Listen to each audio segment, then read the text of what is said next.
And we're now officially live for another episode of Dice Scum Live. Hey there, everyone. The name is Adam. I'm Imsit. And if you can't tell from the title, we're continuing with more Hardwired Island, much to probably everyone's regret. When last we left off, we kind of went through a retread of some of the sillier points, mainly how combat's the last thing in mind, but the way it was presented was some of the worst way possible. And we also got into android types and some of the setting on how the city is constructed. It's a mess, and it's just gonna get more messy from there. Because we're actually covering the movers and shakers. These are the relevant factions in Grand Cross. For more details of the factions, we have to then jump to another chapter. It does feel like they're all over the place. You'd think factions would be with, like, I guess the factions and not with, well, we're seeing this was androids and AI. Traditionally, if you're going to construct a book, you probably put your factions either before you do the character construction or just to make sure your character construction chapters are early enough in the book that people can just kind of get to after that. I Like mean, they kind of did. traditionally.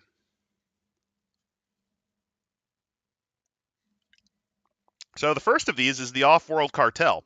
It's an alliance of corporations who control most of Grand Cross and by extension most of humanity's current space endeavors. Does that mean they also own the moon and Mars? Who knows? Do they own the actually good Lagrange point launch system? Who knows? Assuming yes, though. Their end goal is simple: make as much money as possible. They want to be paid to build space infrastructure, paid to take humanity to new worlds, and paid rent by the people who live there. So, you know, making sure that the services they provide, and let's be fair, infrastructure is extremely expensive. Specifically, it takes $1 million to put something up, put 1 pound up into space. Keep that in mind. This is seen as bad by the author. Because somehow the resources needed to do space travel are just gonna exist. See, this is one of the cool things about Eclipse Phase. Even though the writers were tankies, they could at least understand the literal price it takes to put something up into space. That's if they were writing from that period of time, which is why they didn't. They wrote in the aftermath. Hey there, Jim. Assuming the writer wants the GM equivalent to work it out. Yeah, that's a big problem. On the one hand, it kind of makes sense if your system's pretty lethal. There's actually books that say up front, if you go in guns a-blazing, odds are you're going to be a dead ducky. And it'll either encourage you to be clever or to try to work things out or try to do other methods. It's not that, it's not what the writer said that's the problem, it's how he said it. Eclipse Phase first. First was apparently more preachy than second, from what I understand. I never got to really read fully first edition Eclipse Phase because we chose to cover the second edition. Mainly because that's honestly the superior book. So the setup. On paper, the Off-World Cartel is a neutral council created to ensure everyone who works in space uses the same standards, some set by the Lagrange Treaty, some by the cartel itself. I thought on paper the cartel is, a consortium. It'd be the equivalent of, OPEC. yeah, OPEC, or you know how there's also the International Financial Community, what was it, the IFM or something, which covers credit. Monetary fund, Yeah, the which monetary fund. I mean it's more of a loan thing, but It does yeah, cover I banking get though. what you mean. So it's like any kind of large organization or Or large I group mean, of how the internet corporations. itself works, which is traditionally there is the tier one backbone people that set up the infrastructure, and then you have more localized ISPs, internet service providers, who work together with them to offer somewhat better rates than the big boys. You know, it seems in this case, I mean, by the language, it sounds like it's a regulatory body, Which is a bit but weird. It's a I little mean, bit weird. at the same time, I it mean, is a cartel, like literal cartel. yeah, it's a cartel, but it's also a fine. I think this is an attempt by the author to show how corrupt the system is, but without any understanding or nuance of how this system would come about. I mean, you And, could and you heard that second edition of Eclipse Phase was more woke than first. I mean, have it's have arguable. and have. It's arguable, but they also provide a lot of nuance, even to the extremely red pill Jovian movement. They still provide some nuance to them. To, to I guess make a short comparison. First edition, if I recall, basically said Judaism and Christianity are dying because they couldn't evolve. Second edition actually says no, they still exist and they adapt and they learn. Um, so at least in that respect, it's definitely better. But in some other ways, as well, politics developed It became a in little our more world. nuanced in some respects. Also, you might want to watch your pop filter since some of your pronunciations were a little bit overblown. It's not. I'm just warning you. Try to see So, if I can pull that. so any corporation can apply for a seat on the council and the stake in the Grand Cross, provided they meet a few minimum requirements. The official requirements is about 3 pages long, but the short version is assets in space, a lot of money, and friends in the cartel if you get any. Members are voted in by a 2/3 majority and can be voted out that way as well. And here's all of the companies. Archon assets, Finances. It's basically heavy just industry. apparently a bank. Is it a bank or is it a I think it's just a. realty firm? I think it's just an asset firm, like BlackRock. Ah, heavy industry, which that they mainly just do construction. Aerospace, which is just apparently making fun of which is apparently making fun of, I guess, Elon Musk or something. But, Silicon Valley startup, seemingly a scam. Goliath Inc., which is your bad boy cops. Hergatz Lao, I don't know the German phrasing for this, but this is very clearly a German company. Mm, They also Land may or may not be a cult. Landviotier Orbital Yeah, no, Construction. these are the guys responsible for the L4 disaster. Uh, Morningstar, which is, I believe, their Fox News. Yeah, they're crappy Fox News combined with a little bit of edgy. I know Japanese people find Judeo-Christian theology weird. Nanofuturistics, which is basically farming. The Stupid Gun Company. It's a standard, just generic jack of all trades super conglomerate. Apparently, they're old school bastards who had adapted to space the same way a man with a sledgehammer is to a locked door. Then the next is the RoboCop reference. Yep. Actually, it's both RoboCop and Terminator. Oh, yeah. Because Omni Consumer Products and Cyberdyne Systems. And then Facebook, Yep. Oh no, there's a which couple more. it says the rest cartel. It's a data farm that they can use to swing elections. By the way, pop filter's still an issue. Better. A little better. TDORI or ripoff, probably. Tetsuo Technologies because they need to pretend to have seen Acura. Actually, given this person's propensity to rip things off, I think they're trying to rip off the. It's not Sumitomo. I'm trying to remember it. It's the company that is it Kanemitsu? Kanemitsu Electronics from RoboCop 3. It's the one that built the Samurai Ninja robot. And then just Zenova Ultra Graphics, which is just I don't know, just whatever. It's a weird conglomerate that does software and 3D printing and office tools.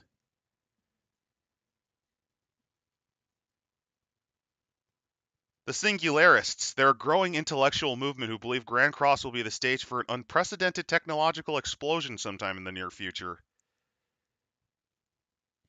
Oh wait, the TDR ripoff was Ogama, or it wasn't Ogremock, it was another? I don't know. The mindset. Singularists believe that if the research boom is kept going, we'll eventually hit a point, the eponymous singularity, where technological growth becomes uncontrollable and irreversible. When that happens, amazing new technologies like superintelligent AIs and whole brain emulation will transform the world into a utopia. The problem is, by the setting's own fucking logic, the singularity has happened already. Because you're able to make fully functioning and self-aware AI that can build on itself. And they also have the Dreamer robots. Remember those? So you can't really say it's around the corner when it's already happened. Or it's on the cusp of happening. What sets them apart from most transhumanists is that their beliefs stem from the impact. It showed them the heights humanity could reach if they just focused on science. My God, it's a movie, Bob. Oh, Lord. Just look at Grand Cross. To live on the station is to live on the edge of tomorrow. The main problem with singularists is they value the technical knowledge required to create their dream of technologies over all else. They don't care much for emotional intelligence and see political activism that doesn't directly advance their cause as a distraction. They'll build a computer to solve that later. As a result, See, singularists see themselves as rational and forward-thinking people but tend to be closed-minded, politically unaware, and did this guy actually make Movie Bob as a joke? If so, that is well, the best thing he's written. I feel like it's a movie, Bob, but at the same time, kind of like a Elon Muskish. I wouldn't be surprised. Elon's a dummy who wants to introduce mind control chips. By the way, that's not even his original idea. If you're wondering, he has a track record of ripping off ideas from the 50s and earlier, and then pretending he came up with them or someone in his department came up with them. I can't wait for him to rip off any experiments involving dolphins and having them learn how to communicate. I can't wait for him to reinvent the aerostat and call it something new. The presence. When you get down to it, the singularists are just a small band of really intense transhumanists. Unfortunately, the off-world cartel is a huge fan of their views, or at least the parts that make them easy to control, so they're giving this group a huge signal boost. So they're used as essentially mouthpieces. And they're also secret racists. They'll pull well-dressed singularists who think some people are just better than others. Oh, wait, no. This Bigots. is an alt-right parody. Oh, God. I think this is what it is. Elon Something doesn't else. have any record of originality. No, but his fans think he comes up with it. That's why I keep making fun of him. Well, his child's name is certainly original.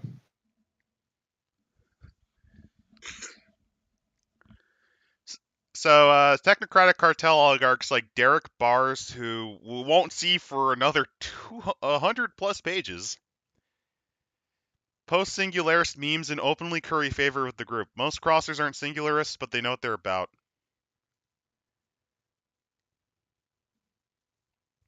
And apparently, singularists have become aware of dreamers, even though don't they actually use dreamers already, or is it like a secret wetworks project? Because the problem is they keep kind of having them appear. Wouldn't that be like a thing? Like, wouldn't your agricultural robot clearly be a dreamer because it uses, I don't know, like fucking groundhog DNA to dig your seeds? What were the Dreamers again? They're the robots that are designed off of animal brains or and other animal products. You can make a robot that's like half praying mantis and half wasp to make a killbot. Making a Basically, they're robots that are programmed with perfectly duplicated animal brains, much like how androids are a thing. You see what I mean about how the singularity kind of already happened in the setting, but the writer was too stupid to understand what it means? Yeah. Well, that would distract from the message. Yeah, it would. Also, it would imply that he knows what the singularity properly means. I think what he's confusing it for is he's confusing it for the kind of von Neumann approach where the AI builds a better AI. The Earth orbit divide. There are two movements growing in Grand Cross. One that wants orbital settlements to be free of Earth control, aka my ripoff of Xeon, and one that wants to stay as close to their homeworld as possible. The pro-Earth movement. Basically, these are ones that want to stay on Earth. It's fine. These are the new ones. So wait, are there activist groups, lobbyists? Does it? You would think that this would be the politics, Yeah, this should right? be your parties. You'd think these would be your parties, but no, that would make sense. Or this would be political planks that the parties have. I think Oh, maybe they slightly referenced them in the crappy parties, but he was too busy trying to say, "Oh, your Republicans and Democrats are the same, America," ignoring that Australia's Westminster system is almost as much of the dumpster fire as the British Westminster system. look, look at the last movement, the New Barons, who believe that all major scientific advancements were made by Western countries, so they're retarded. Mm-hmm. They legit. This is his failed attempt to dunk on, I guess, race realists or something. Also, Oh, 25, and just to yeah, really prove he's a cunt. Absolutely not.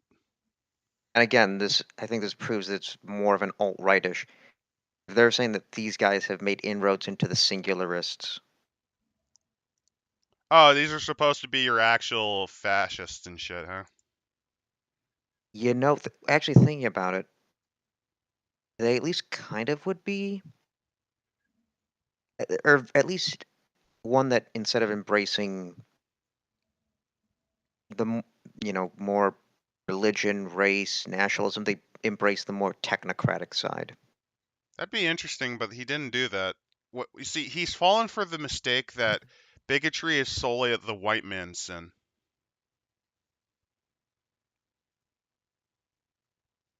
Ignoring the racial superiority that the Chinese people had for thousands of years over their peers.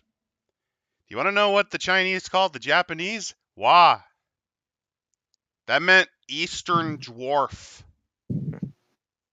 They saw So, them as barbaric pirate midgets that were not worthy of the light of the Middle Kingdom. so Ash says, "Is there something on this book that isn't absolutely lame? No, Hopefully, we'll get to it. Jewish robot. hopefully, we'll try to speed run. It's just there's so much stupid. Let's Orbital continue. independence movement. I don't think this really matters. Yes, These are the ones who want to live in space. This is your crappy version of the Xeonzum Daikons movement, which are poor, a bunch of scientists, some crappy version of Gab, I think, or the Fediverse, some poor. random. Oh, I guess these guys are also bad guys. I don't know. Well, at least they're saying these movements aren't civic-minded. They're bankrolled by corporations engaged in a shadow war. It all started in 2016 when the United States began to worry that their growing independence movement might lower the Don't you returns like on the its. chosen year because the Australian who has nothing to do with our country got Oh, angry? Some fucking oh, business mogul won. oh, no, no, no. Next sentence. Normally, when a democratic country does something the U.S. doesn't like, they just manufacture a right-wing coup. Those are harder to pull off in space because, you know, it wasn't because the people or the military in that country didn't like the leader in power, and because it benefited us, we just shrugged our hands and said, Look, whatever. if you're going to insult us for our sins, maybe use examples that actually were dog shit, like what was it, Guatemala and Oh, Hawaii, yeah, that. and Yeah. also the Sandinista. Different, like our main bastard moves were primarily in Central America. Like straight up, those were where our main bastard moves were, dude. South America, if you're gonna use Which, Pinochet as an example, keep in mind that if Allende wasn't overthrown, there would have been a civil war anyway. yeah, that's what I mean. Like, legitimately, not fucking with you. There would have been a civil war anyway. It was just that unpopular. Well, it wasn't Even that the he was left, unpopular. hated Chile him. he had a lot of support. It's just the problem is the military fucking hated his guts. And there was enough citizens who also hated his guts that they would have gone into a civil war. This, by the way, is why the dictatorship of Brazil came about. Because for all of the what was it, sins, I think it was like that one communist dude, like he got kicked out because he didn't want to start a fight. This happened a couple times in Brazil's history. Pedro II did the same thing for the First Republic. He didn't want to have Brazil fucking bleed. Also, keep in mind that if he's going to use the example of Italy, where this is one of the more cursed things we once did. We once funded the neo-fascist movement of Italy to work with Christian democracy to keep it in power in the 80s because the communists came dangerously close to winning that year. Not even fucking with you. That actually did happen. Though, given that the results of that involved the communists, what was it, legitimately going on a terror mission and shooting dozens of people per year? I don't know. Like, yeah, we were assholes enough to overthrow a democratically elected leader because he told our fruit companies to fuck off. Oh, the In the U, USSR was just as guilty, but they don't talk about that. it They it's don't the like Cold talking War. about that. It's the Cold War. We were doing everything that the other side was doing. Basically, we were fulfilling our destiny as the successor to the United Kingdom who did the same dog shit, dirty things. No, seriously, if you want to see the previous example, go to the United Kingdom, which did the exact same fucking things we did. Now, moving on from the some to To the the mild case of bad Orange Man reference, Bad and stabbing knives out to the country that, by the way, gave the Australians the equipment to not get destroyed by the Japanese. Keep that in mind. Keep that in mind, by the way. The United Kingdom couldn't sell you your goddamn tanks and guns, so guess what you fuckers used in World War II? And I'm not fucking with you. The UK left your ass to die and stole all of the weapons that were supposed to be sent to you to re-equip their army. Keep that in mind. I'm pointing it out because the writer who made this is an Australian and he's being an asshole. you know what I would wonder if this guy wrote this setting, but in the Cold War, how if he would be completely pro USSR, or if he would just not acknowledge them. I mean, I'd give him at least some credit if he said both were shit.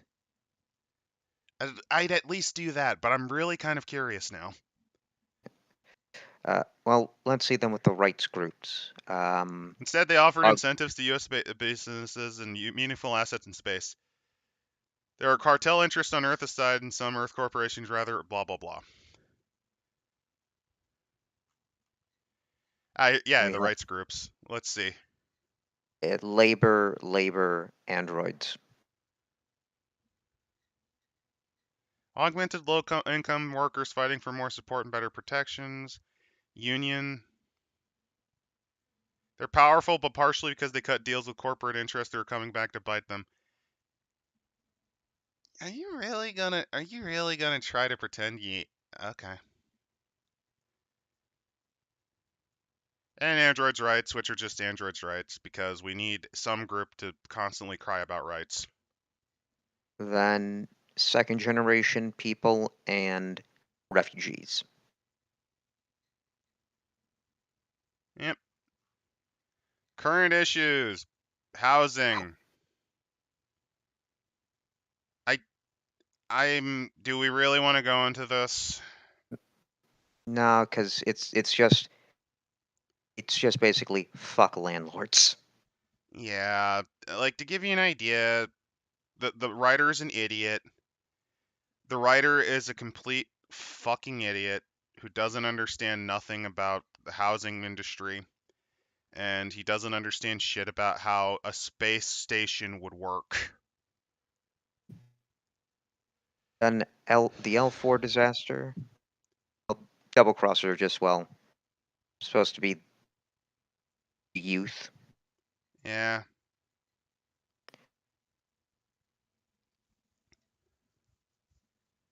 The next thing is the L4 disaster, so we Oh actually no, get to know I what. will shit on some things. Housing was completely subsidized by the government. Did you? Fun fact: that's partially what happened to the 2008 financial crisis disaster that we're still dealing with today. Uh, So, it was that, and how also about go loans. fuck yourself, you moron. Also, yes, giving out houses to people who legitimately could not actually have the means to pay them back. So, I'm just pointing out that this guy is complaining about landlords without actually really understanding problems with it. Oh, and also another knife out for the elites have stuff I don't got. Seriously, his little notes are single-handedly the most obnoxious thing in the books. As for L4, so basically they were building another space station, and it was never completed because what happened was they cut corners, the radiation shielding wasn't ready yet, and what was the failure? The flywheel broke. I think the flywheel is supposed to be how it gets its gravity. Effectively, they fucked up building the space station and it exploded. And the aftermath, most of them apparently had to come to Grand Cross. I don't know why, because Earth is an equally viable option to leave towards. I mean, the best thing is saying it was a temporary shelter, and then I guess no one paid them to go, or no one had decided to give them money to go back Most down, or settlements were further away than their supplies would allow. you're on a Spaceport 1 space couldn't station. Spaceport 1 couldn't take more than a few hundred on short notice. Just fucking crash land on Earth. Is it that fucking hard? You've already lost all your assets. Yeah, because writer, Jim. So, yeah, Grand Cross didn't have a plan for this scenario, and yeah, refugee camps. And apparently the station already had unemployment before this point.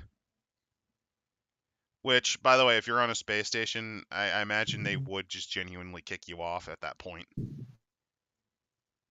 Because if you have nothing and you're on a space station, you're actively draining resources. You get what I mean? No, no, no. Remember, the rich are doing it. They want the poor for reasons. You know, it'd be one thing if this was on like a slowly terraforming Mars, you know? Because at least on a terraforming Mars, you could rule that they just escaped to the harsh wastelands. You know, like what Eclipse Phase fucking did. Uh, Oh, there's another footnote. okay, that would be. And Unity was eager to get rid of them because I don't even remember which is their crappy version of the Democrat and which is their crappy version of the Republicans because they're so fucking. Because he's Unity, I think, is the so Republican. much of an asshole.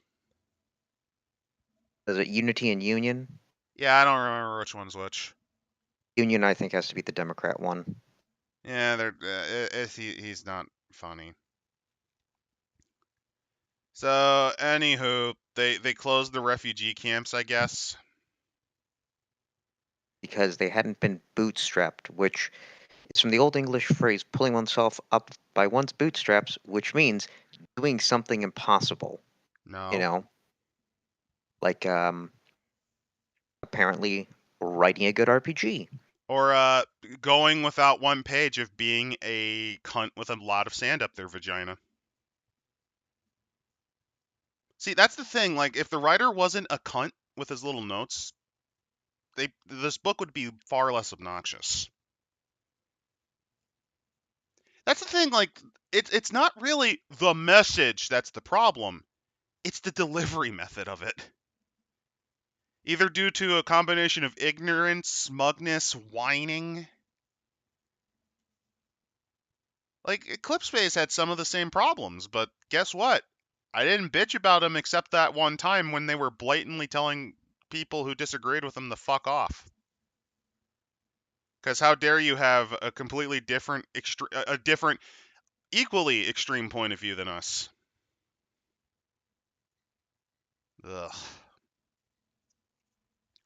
So yeah, whatever. I'm gonna skip that because basically refugee crisis, which I mean, I guess he might have a little more to talk about it because Australia does have elements of that to a degree. Oh, do you think he's actually going to try to refer?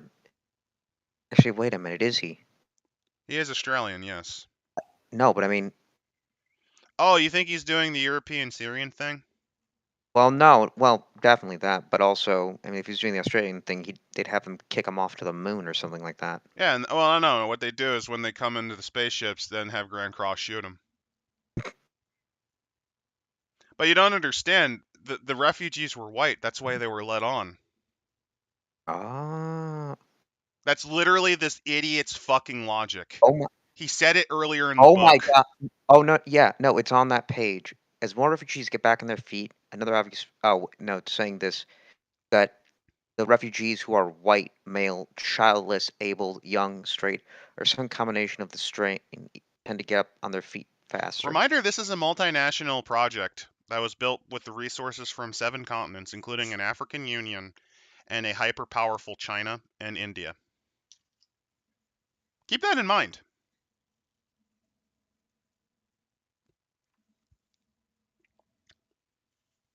Fucking stupid, isn't it?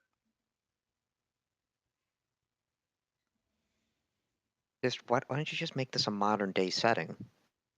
Because then the writer can't pretend that they have creativity.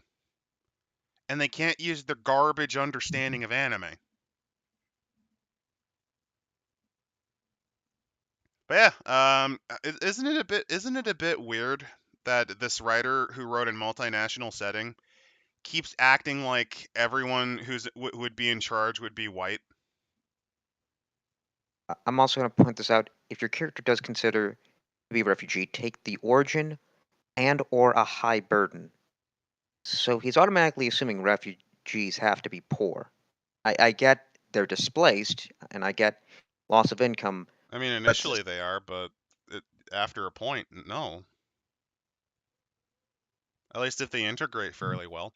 I mean, for example, do you want to know what one of the stupidest things in the world are? Look at the Venezuelan refugees. In the US, they tended to be of the richer class. Same with the Cubans. well, Although that changed rapidly during the 70s. those are the people who left. I mean, in Hmm. this case, rich or poor, your home's destroyed. You didn't get out early. Yeah, and some of them would fucking come back out of it fine. Either because they already had assets or they were able to find luck or success.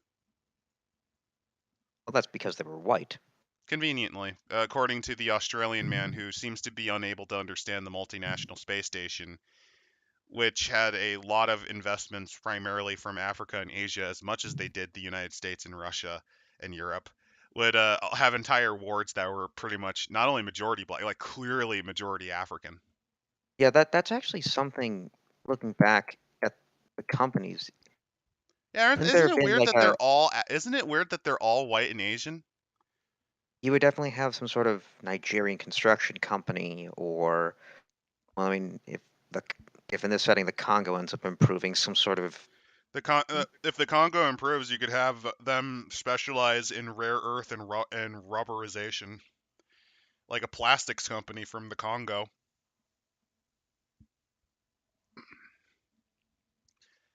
Where's the Arabian oil firm that is hired on to build the plastics used to construct these structures? Well, didn't they say oil doesn't work well in space? You can make plastic. Oil's converted to plastic too. I don't think this guy realizes that. In fact, actually, this reminds me. Do you want to know why in the first Alien movie they were hauling back 20,000 tons of refined ores, which included oil? For construction purposes. The oil was to be brought back as plastics. See, even in the post combustion engine future, oil still has a purpose. In fact, actually, it becomes extremely critical for it because plastics is one of the cheapest building products that we have. It's also used for things like tarmac.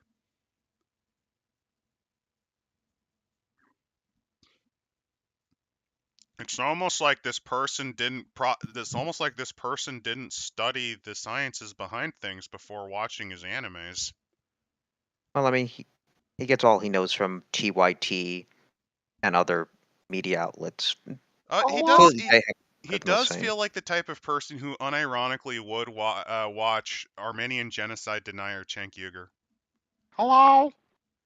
Hey Biggs, you chose a great time to show up. We're talking about how this writer doesn't seem to understand things like multinational corporations and how refugees being white are would totally be equally be allowed in the country. Wait, Ignoring that, what? if you look at the United Kingdom, they seem to hate their fucking Slavic brethren who move in. How can you hate capitalism if you don't understand multinational corporations? Be a smug cunt of an Australian who doesn't understand that their own history and their own biases are leading to an inferior product. Vaj saying, adapt this to the 40K universe. As a human lost colony facing the Imperium, I think we call that the Voton. I think we'd call that they would instantly fucking die. Actually, no. The actual version of this, a corporate-owned space station with humans and AI. That's what the squats are now. Only these are a lot shittier. And that one actually has them start worshiping the AI as sort of an ancestral machine because, again, tens of thousands of years of being devoid from the rest of humanity. But yeah, many refugees have already fallen through the cracks in society, either living on the street or signing up with organized crime outfits. Either way, ignore the fact that this is a space station with finite resources.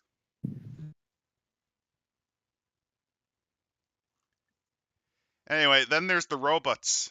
The Dreamers are the results of a years-long cartel research project aimed at creating a new type of AI, one that could travel to other worlds, prepare them for settlement, and most importantly, do all of those without any of the pesky needs that drove people to ask for something in return.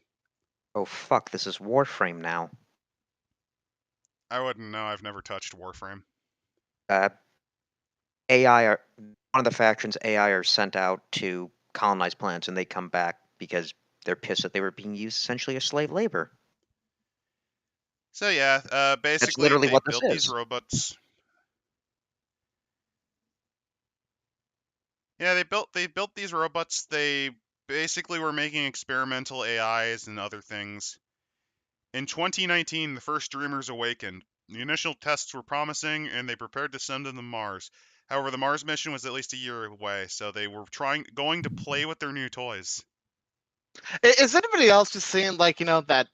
I know this is a very uniquely American thing, but such verbiage as dreamers, cartel, going to other places, hint, hint.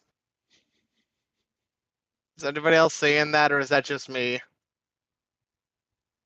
What are you getting at? You're gonna need to clarify.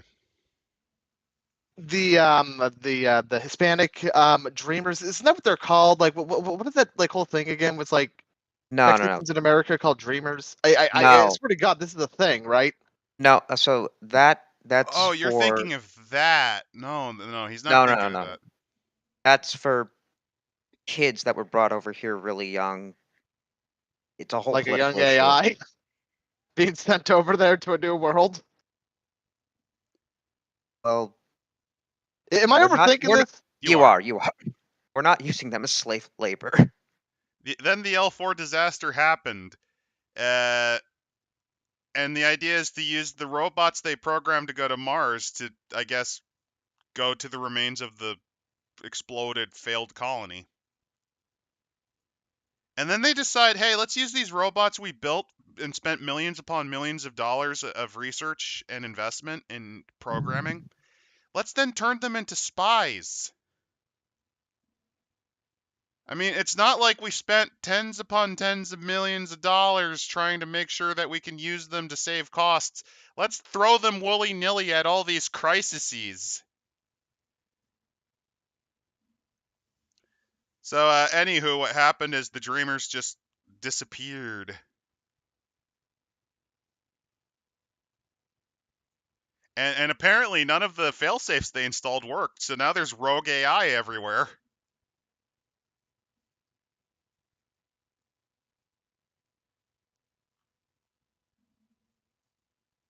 Cartel is an economics concept, not just a drug gang.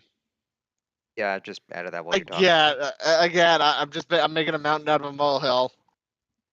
Meanwhile, evidence is mounting the remaining Dreamers are up to something.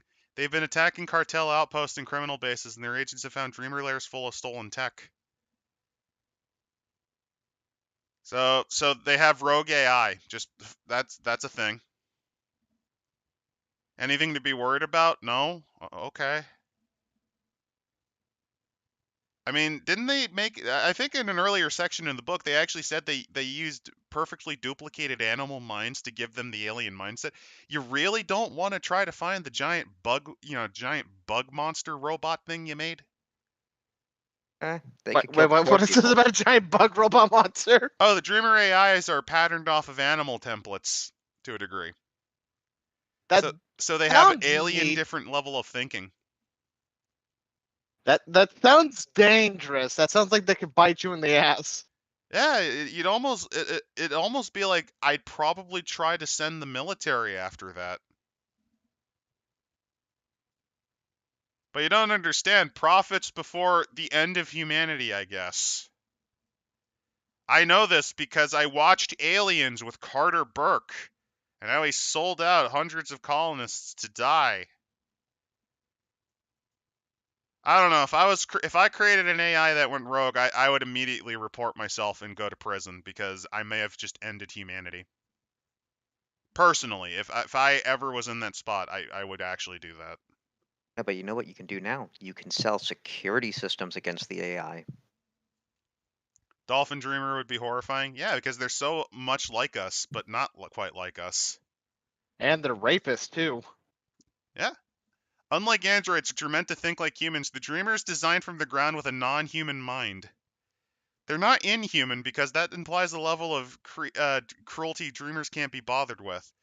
They're not autistic because that implies some connection to human minds, which they never had. Wait, are they? Am I mishearing that, or did they basically say no? Dreamers can't be cruel.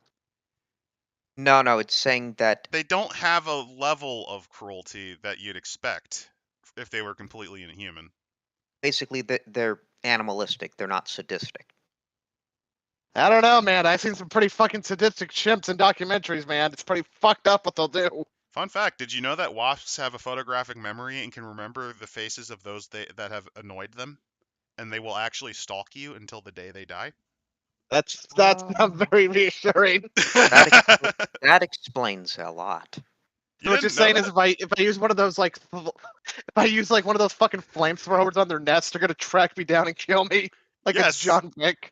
Yes. Wasps actually do have an understanding of hatred. And cats actually can keep a grudge for as long as a day. Until you pet it, probably.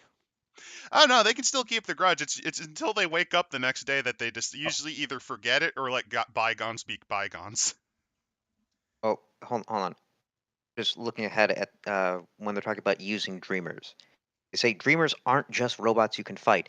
They're a physical representation of the ways capitalist systems can harm people and the unwillingness of those who profit to stop it. No. Because apparently every corporation is fucking Umbrella. You can't reason with them. The same reason a man at the beach can't reason with an oncoming shark. Okay. Weird shapes. They do not have human-sized bodies. Yeah. They So- upgraded themselves with no regard for aesthetics. They do not talk. There were shittier versions of the Titans from Eclipse Phase. That's probably what they ripped off. Knowledge is power, especially if they're the focus of a campaign. They're scary because they're unknown, so learning is a valid way to defeat them. However, avoid humanizing them. Anything learned should make them seem more alien. Weird motivations. I feel like that sentence makes everything about this concept wrong. You know what I'm trying to say? It just feels weird that Which you sentence? wouldn't want to, like, Oh, avoid humanizing. yeah, because we do that to our pets all the fucking time. And yet at the same time, they're like the other thing. I think it's the sentence before that. There's learning more about them is a way to defeat them. How about you just make them Lovecraftian? Just no, you can't learn about them because if you do, you become their slave. You turn into one of them. I don't We're know. overthinking this. I think instead of weird motivations, I would have written, they have a logic, it is just not one humans follow.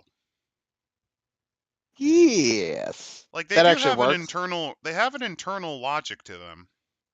If you want to It's explain it, it's saying try to make up emotions or desires they could have.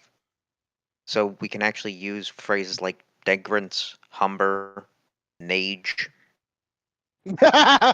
Nice reference. and a dreamer with a Sourcelessness. body with a lot of processing power and highly sensitive temperature sensors. Runs a little hot at room temperature and thinks better when cold. Cold touch is the desire to be near cold things and perform mentally taxing tasks. Extreme cold touch causes discomfort. It's weird, but something an observer might be able to understand. So yeah, they basically built a sentient AI, and it went horribly wrong. And at no point, none of the companies are concerned about that. I'm sure it'll be fine. No concern. It's fine. Don't worry about it. Didn't humanity during Eclipse Phase have a fucking panic attack when Titan began not listening to them? Is this what they mean by golden parachute? Is that why they're not worried? They'll just use their golden parachute? It wasn't a panic attack. It was a complete genocide of the entire race. Yeah. Anyway, here's the Earth. Now I'm just imagining a bunch of dreamers that are the crab people from South Park. That would fit. Walk like crab, talk like people. The aftermath. So the effect of the impact was global cooling. Blocking the sun's radiation, dropping temperatures worldwide for a year. Also killing most of What? the plant life of the Earth, but whatever. Yeah. Yeah, that's. If anyone's ever seen the wonderful film Threads, that's what happens. I'm pretty sure. They're trying to keep the situation hush hush.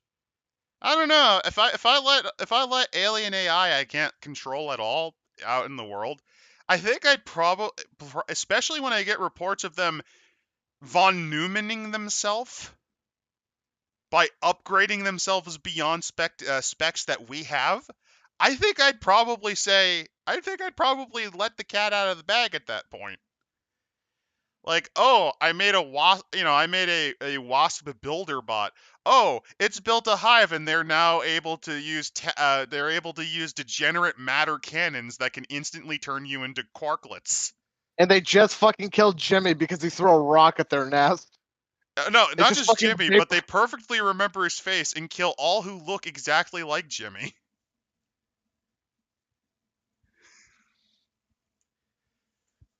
By the time the skies cleared, a combination of crop damage, civil unrest, problems with the grain, canned food distribution, and a host of other issues decimated Earth's population. So if we just go by the actual definition of decimated, a tenth of humanity's At dead. minimum. A tenth. And then later they say politicians, corporations who have spent decades denying climate change or profit, switch off list to it was real, but the impact fixed it. I think if you said and the impact fixed it, everyone who lost somebody because of it will want to kill you. Yeah. Also ignore that. Also ignore that climate denial as a thing only kind of came about relatively recently. This would have been the 90s. I'm just imagining some Because at motherfucker this saying, point, it wasn't really denial. It was more, are humans the driving force of this change? And that's still kind of the debate to this day. Although you do have dummies that actually think it isn't changing at all because the weather outside's cold. That means it's not warming up. Post-impact politics. You gotta love that he cannot contain his butt baby rage at any point internally. Unless he's talking about stuff he stole from anime. In response to a rising global south, the U.S. stepped in, upped their imperialism. When they couldn't buy access, they tried interventions similar to their antics in Latin America. You do realize the United... Okay, so this mongoloidal, retarded Australian uh-oh, man. you just activated Adam's history card. Okay. No, And it's not history. It's statistics card. Did you know that the United States, because of what we spend in terms of military spending, we could single-handedly fucking break the entire world on our knee? We spend more than the rest of the fucking world combined on military crap. We wouldn't be able to hold it, but fuck, we would destroy everything before we left. I wonder what they mean by interventions. The only countries that have a chance are those with nuclears, and that's just because they would force us to not do that. Like a South American country that holds... What's to stop us from just B-2 bombing the shit out of your fucking pinpoint crap? Like Argentina, what's gonna stop that? What's gonna stop like a fucking SEAL team going in and kicking in your sub fucking Arabian army unit? Also, the only thing it would do is make the crab pots unanimously do the fucking crab rape at us because of the United fuck American imperialism thing. Is he just referring to the fact that we made trade deals with countries and in doing so destroyed native industry because ours could produce more? I'm sorry, I'm just pissed because this guy is being an asshole and I'm just taking it to the logical extreme. Like, here's the thing.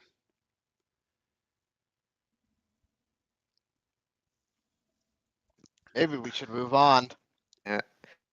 A rising global south. I'm also just envisioning, in the southern hemisphere, do you really think the Latin American countries would actually succeed? We've seen what they've done whenever they've had windfalls. They blow it on battleships. God, what are you talking about, Adam? Grand Columbia is still an amazing superpower to this day. Hey, remember when Brazil pissed away its massive windfall from rubber plantations on trying to do a dreadnought race with Argentina? And then both of them went effectively fucking bankrupt after World War I? All right, so... Sorry, it's just, whenever he gets his anti-American hammer out, I get pissed. Adam, we just lost all of our viewers in Brazil now because of your arrogance. No. They probably know exactly what I'm talking about and are annoyed. All right. Let's. Hey, feel better. At least you didn't lose one of your capital ships like the Argentinians did. Rip and piss General Belgrano, which we sold to them. And at least you didn't lose to the British. Oh yeah, you didn't get destroyed by the British. And at least you didn't conveniently decide to join the Allies when the Axis were really losing the war. Also, the Brazilians did something like actually send, I think it was air wings. I think they're called the Smoking Cobras. They actually sent entire wings of fighters. Sorry, it's just whenever someone like this steps up the imperialism, I kind of, and then tries to have him fail, I kind of, again, mention the U.S. does spend a lot of money on military crap.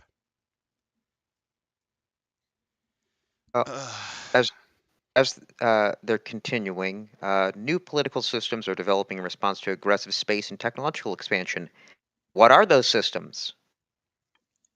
We don't know. Because he doesn't know. They're just new. Oh, actually, here's another thing I have to point out, and this might be also why I'm angry. Many powerful Northern Hemisphere countries were hit hard and lost a lot of room at the negotiating table. Then why the fuck is Grand Cross so white then? And I don't mean just white. Why the fuck aren't most of them speaking Spanish or some form of Bantuic language or some form of Hindi or Dravidian? In his own world setting. In his own world setting, he can't seem to get that fucking part right. Maybe whites now breed like orcs. So that's the only. They somehow every white person turned into an orc from Warhammer. Did not destroy the entire world, but we now reproduce via spores. I'm envisioning George W. Bush. He's doing lines of cocaine after the impact as president, and he's like, it's like, help me, Dick Cheney. America's losing to a bunch of Brazilians and Argentinians. The damn cornfield's dying. And then in his drug-filled haze, you hear the equivalent of like the Dark Lord Sauron going, "Build me an army worthy of Adolf." And like you see a bunch of hillbillies crawling out of a mud pit.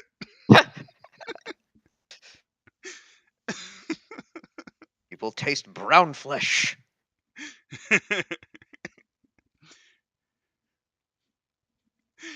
We had You know cornbread what last sucks, day Adam? and cornbread the last. Looks like brown meat's on the menu again, boys. You know what sucks, Adam? This world building you're doing is leagues better than this shit. At least it makes sense. At least it's a fucking farce. Like I said, if it's a rising global south, you should have like, I don't know, the leaders of Grand Cross primarily be from Latin America and Africa, Our spirits have along been with a broken few by Aussies and shit, you know? our spirits have been broken by robotic wasps in Brazil. Hillbilly orcs. All right, Or no, come on, hillbilly guys. Urukai. Guys, we need to move on. We can't get fucking. All right. I'm We sorry, gotta- it's just like we- his world setting pissed me off because he had to not just get his idea wrong, but then be an asshole and then again screech America bad, ignoring his collapsing fucking political system. All right. Well, let's move. Ah! Let's see. Next thing is Support with Earth orbit. Yeah. Moon. Low gravity. Yeah, the it's- moon's an irradiated nightmare land. Oh wait, hold on. The lunar government is a democratically elected council. Works within the Lagrange Treaty. However, the real power in Artemis is the Australian Geoscience and Mining Corporation, Shackleton Propriety. I They're hope he only- makes them just as evil as the Americans. They're cartel, though they're only concerned with mining. So Fuck you, Australian man. it's a guarantee. That's an Australian reference right there. No, Yeah. I'm telling him fuck off, Australian man, because you think that the mines would also not treat their people like shit in this setting? Especially androids, which weren't seen as people. Who do you think are the space aborigines in this setting? Yeah, I'm surprised he didn't put like the Lunarians in this. I'm sorry, it's just I find that kind of obnoxious. Oh yeah, they're part of the bad guys, but they stay out of it and mainly focus on mining their ore, so they're not as bad as the other guys. You get that vibe? You get that vibe when he wrote that? Then, yeah. I mean, at least it talks about how they control the resource sector, media campaigns. I Which, guess. I'm gonna be honest. I'm assuming that's kind of the major issue with Australia. I feel like, there's not that much there. Australia putting is the miners an arid in shithole. Their biggest river is the Murray River, which at times gets close to dry. It is not a nice, like, there's areas of the place that are actually kind of nice, but there ain't a lot of it. There's a reason that the outback is so damn big. Yeah, I'm looking at the moon. Yeah, local government rebrand Artemis to a tourism hub, and Android homes are being pushed out. Yes, androids are 100% supposed to be the Aborigines. They are the space of refugee. Okay, that's fair. At least he's No, being no. fair this time. It Well, hey, He's at least in decided this sense, hey, at least when the robots are huffing fuel, it serves a purpose for them. No, at least he's willing to poke fun at his own country. I'll give him that. Like, I'll be fair in this regard. You know what? If this guy does come out with a moon setting,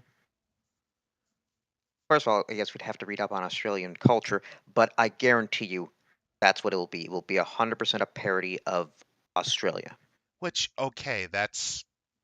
If it was 100%, all he had to do was do what the Eclipse Face people did. Which he kind of did here, since he was willing to make fun of his own country here. If the man would have had balls, he would have had the robots huffing fuel, is all I'm saying, man. See, for a minute there, I thought he was going to be hypocritical there, you know? Still a little weird that all these white people, though, are in charge when it's primarily a southern hemisphere thing. Well, actually, Australia would make sense. There's the one thing I've noticed about the Australians is they always seem to hate their government, too. Well, I mean, the Westminster system is in some ways worse than the one we got. All right, so we need to learn more about these space Aborigines. Tell me more about these space Spaceport Aborigines. 1 is a major transit hub. They don't have much about them anymore. So it's Spaceport 1. This is a transit hub in low Earth orbit. Essentially, it's like a zero-G place. And it's apparently pretty... Oh, Lord, get out. You saw the next page, didn't you? Are you okay? Are you dying? Do we need to call for help? Scroll through the next page and you'll see why I nearly vomited. Oh no! Right. Oh no! Oh no! Oh no! There's 3 of them! They're just characters in the setting. Just to say, essentially, lovely go to art. work. You gotta go to work. Shit sucks. And also, it's marred only recently by private dock modules. Oh, how dare a major point? How dare a major point that allows us to leave space get expanded upon so we can increase volume? So this is cringe. That's a cringe bit of art. Oh no, keep going further. Oh, Lord. Go past the 3 characters. Oh, Lord. Oh, Lord. Oh, dear God, what the fuck is that game console I'm looking at? If you scroll past the character rules, you'll see something amazing. Oh, Lord. Scroll past, scroll past the characters. I already have. Isn't that the greatest video game console ever? Is it supposed to fry your balls from the heat? It's just, how the fuck are you supposed to hold that? Sega Dream can't. How are you supposed to hold that fucking thing? That controller looks like it would snap in fucking half. Look at the hinge. I can barely support it. On top of that, you know this is made out of cheap plastic. Those wings where the controller pads are on. By the way, is this supposed to be their handheld? No, not because it's kind of a '90s reference, so it's got to be mix of '90s, early 2000s. So it's the GameCube. 256-bit gaming. Just make sure your body is ready. Also, what are the fucking ports at the bottom there for? It can't be for controllers. It's got to be for memory. I'm assuming. That's their memory sticks, yeah. So it further digs into your guts. As I think you're supposed to like lay these on your balls and let them cook you. But what's more unrelated? But which is more hopeless, Cyberpunk RPG or Shadowrun? Hopeless to run or the settings hopeless? I don't know that much about Shadowrun, but it all comes down to how you It all comes down to how you run your game. I'd Cyber- say Shadowrun has more chances for everything to fall apart. Really? Because I would say the opposite. Because Cyberpunk's more the grim reality that we're all gonna fuck this. Well, I would say Shadowrun at least has. It is a grim reality, but you have to keep in mind that in Shadowrun you not just have that, but you also have like zombie magic aids and other horrible supernatural ooga booga shit that at any point could just destroy reality. Remember, the Native American nations got their start by literally ghost dancing a spiritual nuclear warhead that destroyed like a lot of the West Coast. Goddamn engine! If only John Wayne was here to save us from that. Cyberpunk is much grimmer and much more empty inside.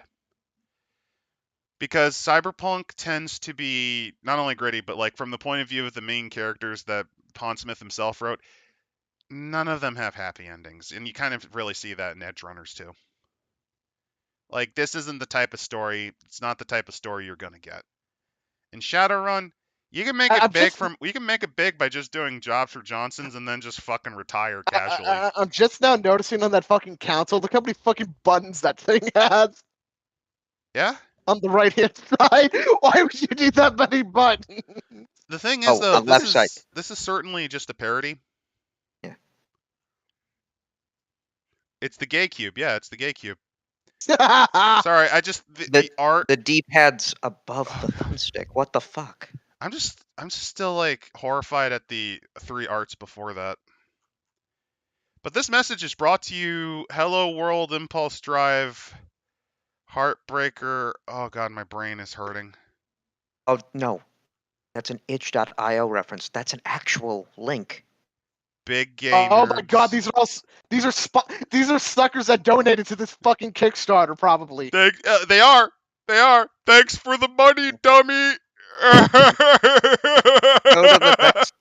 Go to the next page. Anime feminine. Wait a minute. On the top left, those motherfuckers stole our dice thing. Or did we steal it? I don't know. I don't they stole know. from Dice Scum, or we stole from big gay nerds.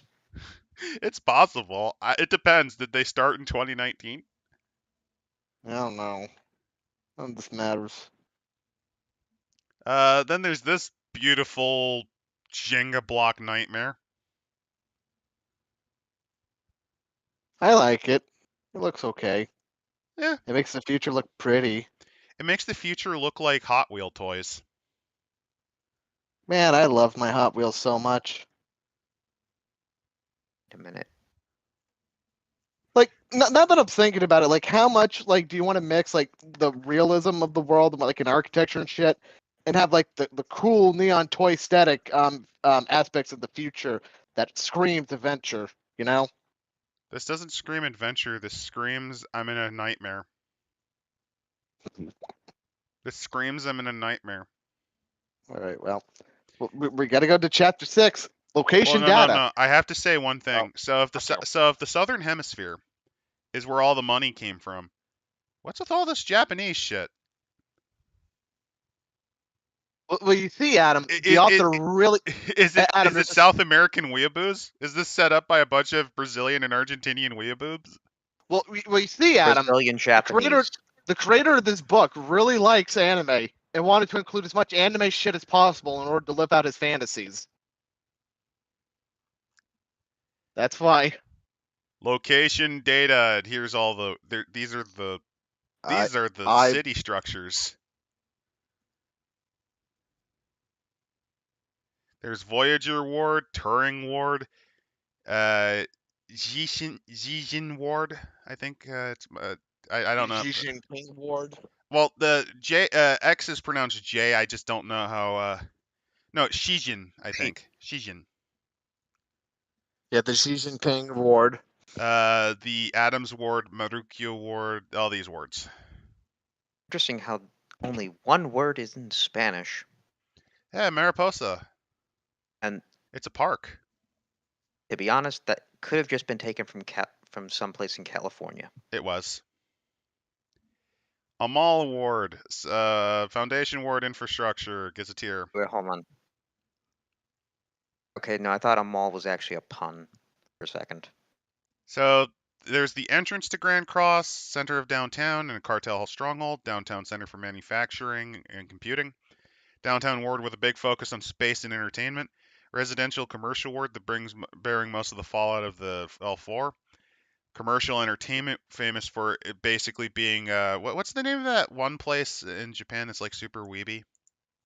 Kibara? Yeah, that one. The one where everyone else looks at you in fucking disgust the moment that you decide to stay longer than a week. Park, another residential commercial ward for consuming the port area, blah, blah, blah. So design principles. Most of the station was planned and built in advance. And this is just like how to do my job for me because I didn't describe all of the wards. I only did 8 of the 15. Fuck you, do the rest of them. I'll give them the benefit of the doubt and say, like, I mean, that's kind of the fun with like a lot of these settings where like you can make your own shit. I'll give them the benefit of the doubt, though, at least give you a little bit of wiggle room to make your own shit. The problem is all of these writers traditionally just say, fuck it, you do it for me. That's my problem with it because it doesn't feel like that. Like, yes, this could be a case of our guys, but at the same time, it could also just be, I don't want to do it. Maybe. Vertical space. To get as much out of the station's surface area as possible, it uses a lot of it. They're typically 2 to 8 floors in height, depending on the area. Some are intentionally lowered, and lower density wards are capped to keep them that way. Density. Basically, it's an extremely dense nightmare. There are parks all over Grand Cross, small buildings near the end caps, blah, blah, blah. There's the downtown area, the front and end of the ports where that is. Also being gentrified, which, how the fuck can it be gentrified if it's only been around for, what, like a decade? Because this dude is trying to use political buzzwords without understanding how urban planning and decay takes time. More housing. Yeah. So though they do say McMansion. No. Did they? Wealthy Yep. lived in standalone homes like homes on Earth. When space is a premium, even a shitty McMansion with a boring patch of lawn. How do you have a lawn in space? How? O'Neill cylinders sometimes allow greens to be grown.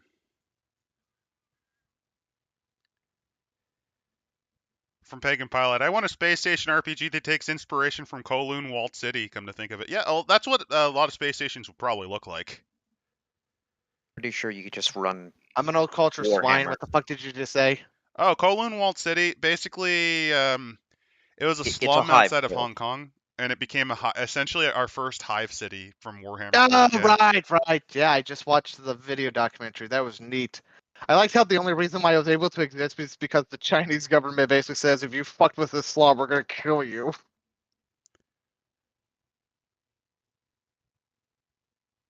All buildings are supposed to be built to strict standards using materials harvested from asteroids and processed on the outer hull. So they appear to be very well made compared to homes on Earth. And contractors get away with cutting corners now. Ownership. I like this part. Many people, especially double crossers, who also tend to get bumped down the list to make room for Earth migrants and people who bribe the housing department. Oh, interesting. So this guy's now against migration. Grand Cross isn't a great place to live for anyone who isn't rich, but the Double Crossers, those who came to the station in their youth, are often hit the hardest. While the older Crossers at least started off in a better place, Double Crossers are going to start with the current mess. They don't have much political power yet, and the current corrupt politicians assume they'll be gone before it matters, so few are willing to help them either. Instead, Unity has been drumming up votes from older demographics by demonizing the youth as a bunch of crybabies who want.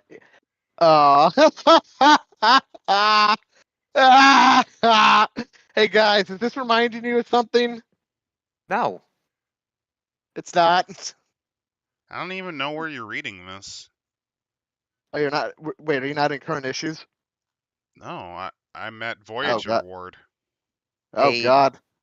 page 145. Yeah, 146. Oh God. Oh God. I'm horribly far away. I'm still back at the horrible artwork.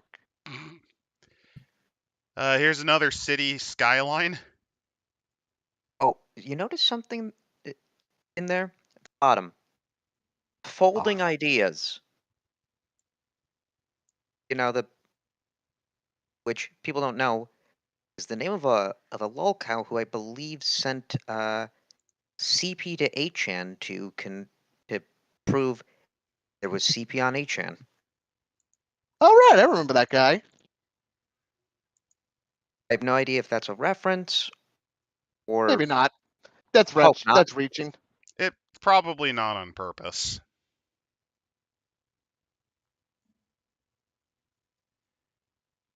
Voyager Ward. So this is the kind of entrance to the area. The face of downtown. Oh, is this how it's designed to be organized? Public facing, designed to blah blah blah. This is kind of boring. It's in a busy ward, so it's not all meant, but it's not all meant for outsiders. Other paths aren't exactly hidden; they're designed to be passed over. It's a corporate stronghold, which means that a lot of the cartel is here. Central District. Here are some locations. You get the Astronaut Cafe. It's a classy restaurant. Andre Arnold is an arrogant chef who hates androids and full-body cyborgs for being unable to experience his food, to the mild concern of his cyborg daughter. Oh my God, it's just like that scene from Star Wars. Hey, we don't serve those kind here. No, it's supposed to be he keeps trying to pretend that the robots are their own thing, but then he keeps using them for the same point of view of standard bigotry. Adam, that's what's great about sci-fi. You can use it for any symbology you want. Yeah, and usually I'm not bothered by it. It's just current year keeps ruining that. Grand Central Plaza. This is the largest transit station. And one of the roads is named after a fucking Miyazaki film. There's the big super corporate tower. There's the green space, which is just a place to show off their skills. A Mamak restaurant. I don't know what Mamak is. Affordable food in late hours. The hanging TVs and misting fans are a little old, but the food is good. It's run by a robot.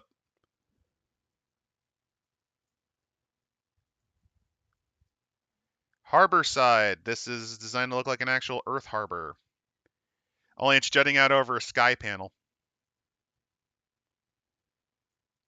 There's also an orbital aquarium. Neat. Inner Space Financial Center. That's just a big skyscraper. And then there's a cooperative. Standards of work only take up one floor. The other two floors hold conference rooms for cartels meeting.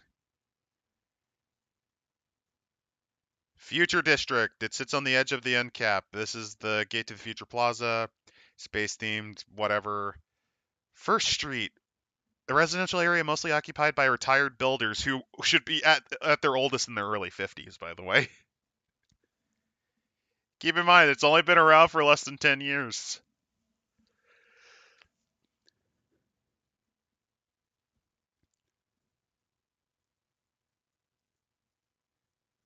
And tourists bother them. There's Grand Cross Farmers United building. This is where they seek their legal help and shit. A farmer's hotel, an Australian-style pub. Okay. Okay. Gate Station. It's a shopping arcade and large indoor park where retirees play chess with each other. There's a visitor center. Think we can skim through, unless we see something stupid.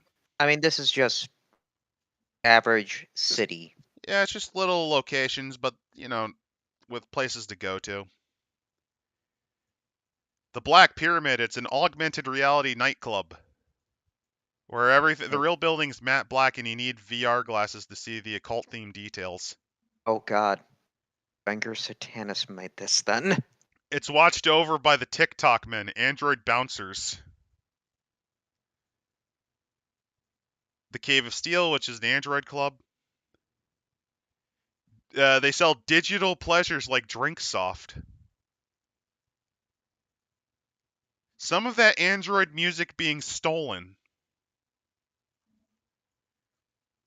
Moonflag, a seedy back alley bar mostly frequented by locals too broke for the good shit and criminals too petty for the cool bars. And they stole the flag from Apollo 11. Yeah? Oh boy, can this game get even more lame? Yes, it can! Yes, it can. Allegedly stole, but it's like 5 years, which... That's correct, because isn't that flag just bleached white Yeah, as of right now? yeah.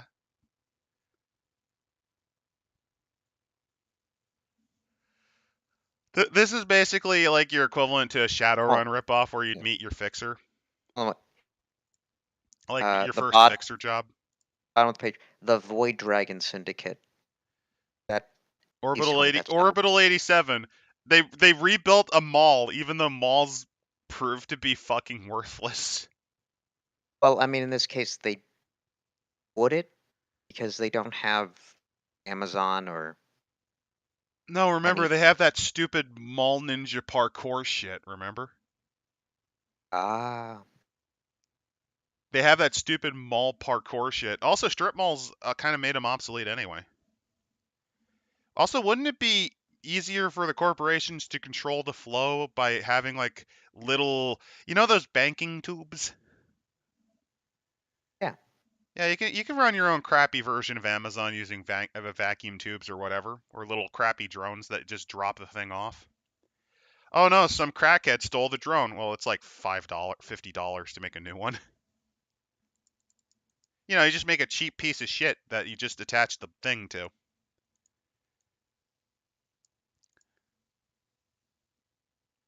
Sakigake, izakaya. What's an izakaya?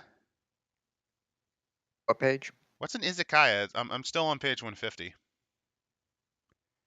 It's some weeaboo thing, and I don't know what it is. 150, you said? Well, no, what's an izakaya? I don't know what that is. Yeah, Yeah, no, but I'm Yep. saying, which page is that on? 150. 150, 150. A type of Japanese drinking establishment, Oh, which also serves food, to otherwise known to everyone else, a restaurant. it's just a bar. What a fucking asshole. But it's Japanese. Why is there so much Japanese stuff if it's in the Northern Hemisphere and would have gotten fucking destroyed by the impact like everyone else? Don't think about it. Again, it'd be funny if this was like Because a they're South Western, but American. they're not white.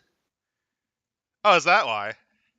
Well, Are you sure it's not because the Australian has a thing for the what is it, the yellow peril? yeah, no, possibly just grew up with anime, but again, doesn't want to be... A self-hating weeaboo. He had to show off his weeb cred. Yeah? What, just naming stuff after... No, Japanese? using the specific Japanese term for bar restaurant where you go after work to avoid seeing your wife because your culture is a dumpster fire. Remember, Japanese men like to avoid that as much as they can until they are forced to retire, which is why they try to avoid it to the day they die.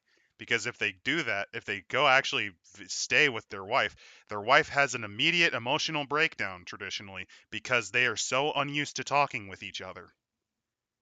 And they wonder why their kids are losing their minds and snapping after fucking 18. How depressing. I know. The V-Suit's a shady bar for corporate types. On the surface, it's just where you get menus, touchscreen menus. I wonder how often those things break. Like some asshole pours his drink on it. They probably have to fix them every night. Go to page. Oh, there's Is the it Void Dragon Syndicate. go to page 153? There's something interesting here. Okay, there's the Zenith District. I'm just going to very quickly. There's a medical center that serves the wealthy. They will prescribe anything to anyone for money. Money. Oh hey, ding! 'Cause he's awesome. Oh hey, it's the guy. It's the guy responsible for the incident you're not legally allowed to talk about if you live in China. Which guy? Deng Xiaoping. You know, Mr. I took China from, Oh, I overthrew the Gang of Four, made China not a complete shithole by adopting capitalist elements, and then when they wanted me to liberalize, I then immediately sent a tank to run over some guy. outsiders keep coming here to hold anti-imperialist memorials and vigils. Ignore the road. I like how it's the initiative. Memorial Way as like, yeah, this is some. Well, like, okay, so this is supposed to be like where all the shitty white people live. Is this supposed to be like, yeah, fuck that asshole? Like, I'm really confused what the author's trying to imply here. No, Yeah. I think this is just the Chinese rich people's place.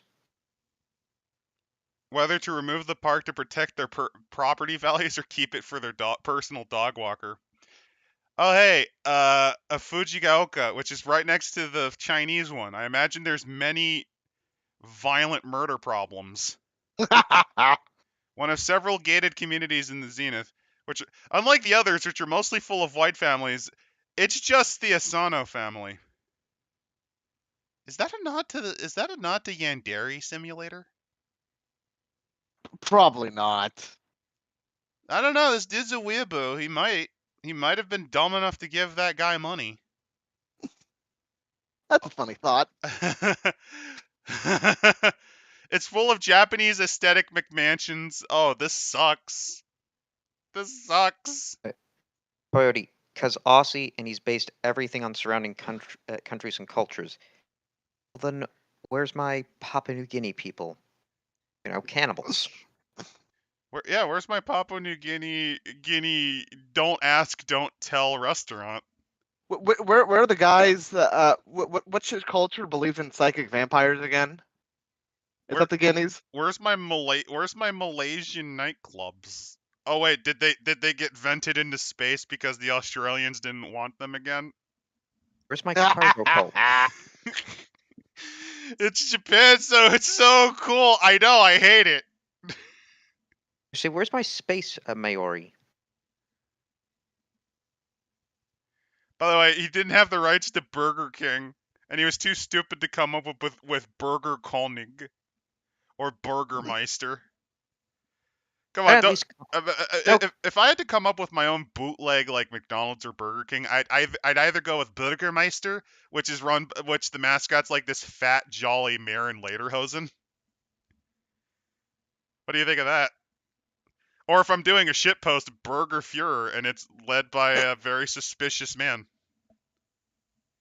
He doesn't have the thin mustache though. He has a full fucking like Stalin mustache though. But on so on 153, there's these Mars, these Montclair, randomized. these are kind of. Oh wait, Hoopy Fruit. Then selling Hoopy Fruit. As far as anyone knows, he's holed up there ever since. He's a weirdo. Working Joe, a coffee experience bar. Poverty tourism. Poverty tourism. Yeah, where it looks like the poor people lands. And the meals are weird sounding gourmet versions of street food. Ricotta and crab meat pie floater served with instant ramen. And the coffees are served in steel cans. Anyone who comes here is the worst. Poverty tourism.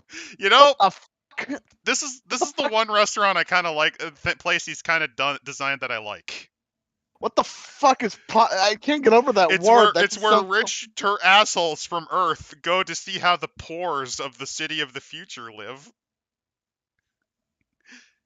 Ah, yes, they have this street food. They have this disgusting street food.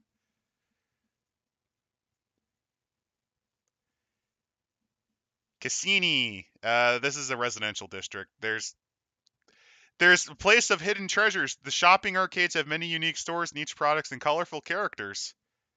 And that's all we wrote about that. Chang'e. This district is the smallest in Voyager. It's almost entirely occupied by the Yao Tower, which is that German-Chinese pharmaceutical company. His first name is Trilobite! Trilobite! His name Who is the fuck Trilobite! Who the fuck named their kid Trilobite? A person who hates Some their jackass. child.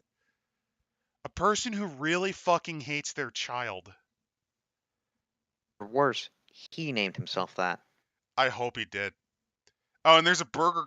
Oh, no. I just realized who this is. Germano-Chinese Orange Man, because he goes to Burger King. He goes to Burger King.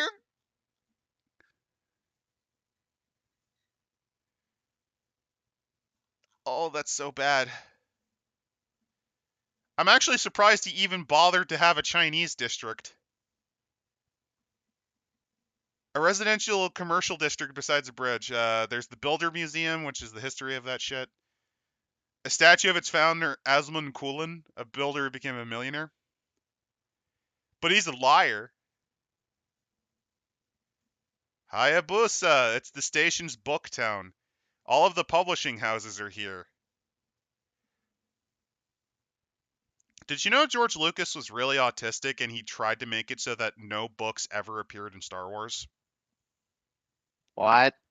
He was like, "Oh yeah, paper's such a past thing. This is the sci-fi world, so we're gonna only have data slates and visual What? recordings." Didn't Star Trek have that? No, Star Trek still had books, but Star Wars did not. At least under Lucas's tour. I'm not even kidding. Lucas refused originally. I think up until he got kicked out, never wanted to show paper medium. I can kind of see that at least. I mean, if he wants to get that like ancient warrior, it's like Well, no, it's that's the not even that. ancient with the future kind of aesthetic. Oh, it's because it'd be too much like the real. This is a world beyond our time and space. This is both the far future and distant past. Why would there be books in this setting? I don't want books. Don't put a book in there. Don't put a book in there. Also, could you make all the alphabets the weird thing that I made in the 70s? That's why you're not supposed to be able to read any of the stuff on there. Call the music jazz. Yeah, it's not jazz because jazz doesn't exist in this world. It's called jizz. Jizz. I think Lucas was drinking jizz when he was thinking this. No, he was just massively autistic. We'll call the fuel semen. But anyway, if you go to this publishing area where they apparently somehow have time to chop down trees and process them into books, or maybe they make the books out of the dead homeless people's skin. Who knows? We don't know.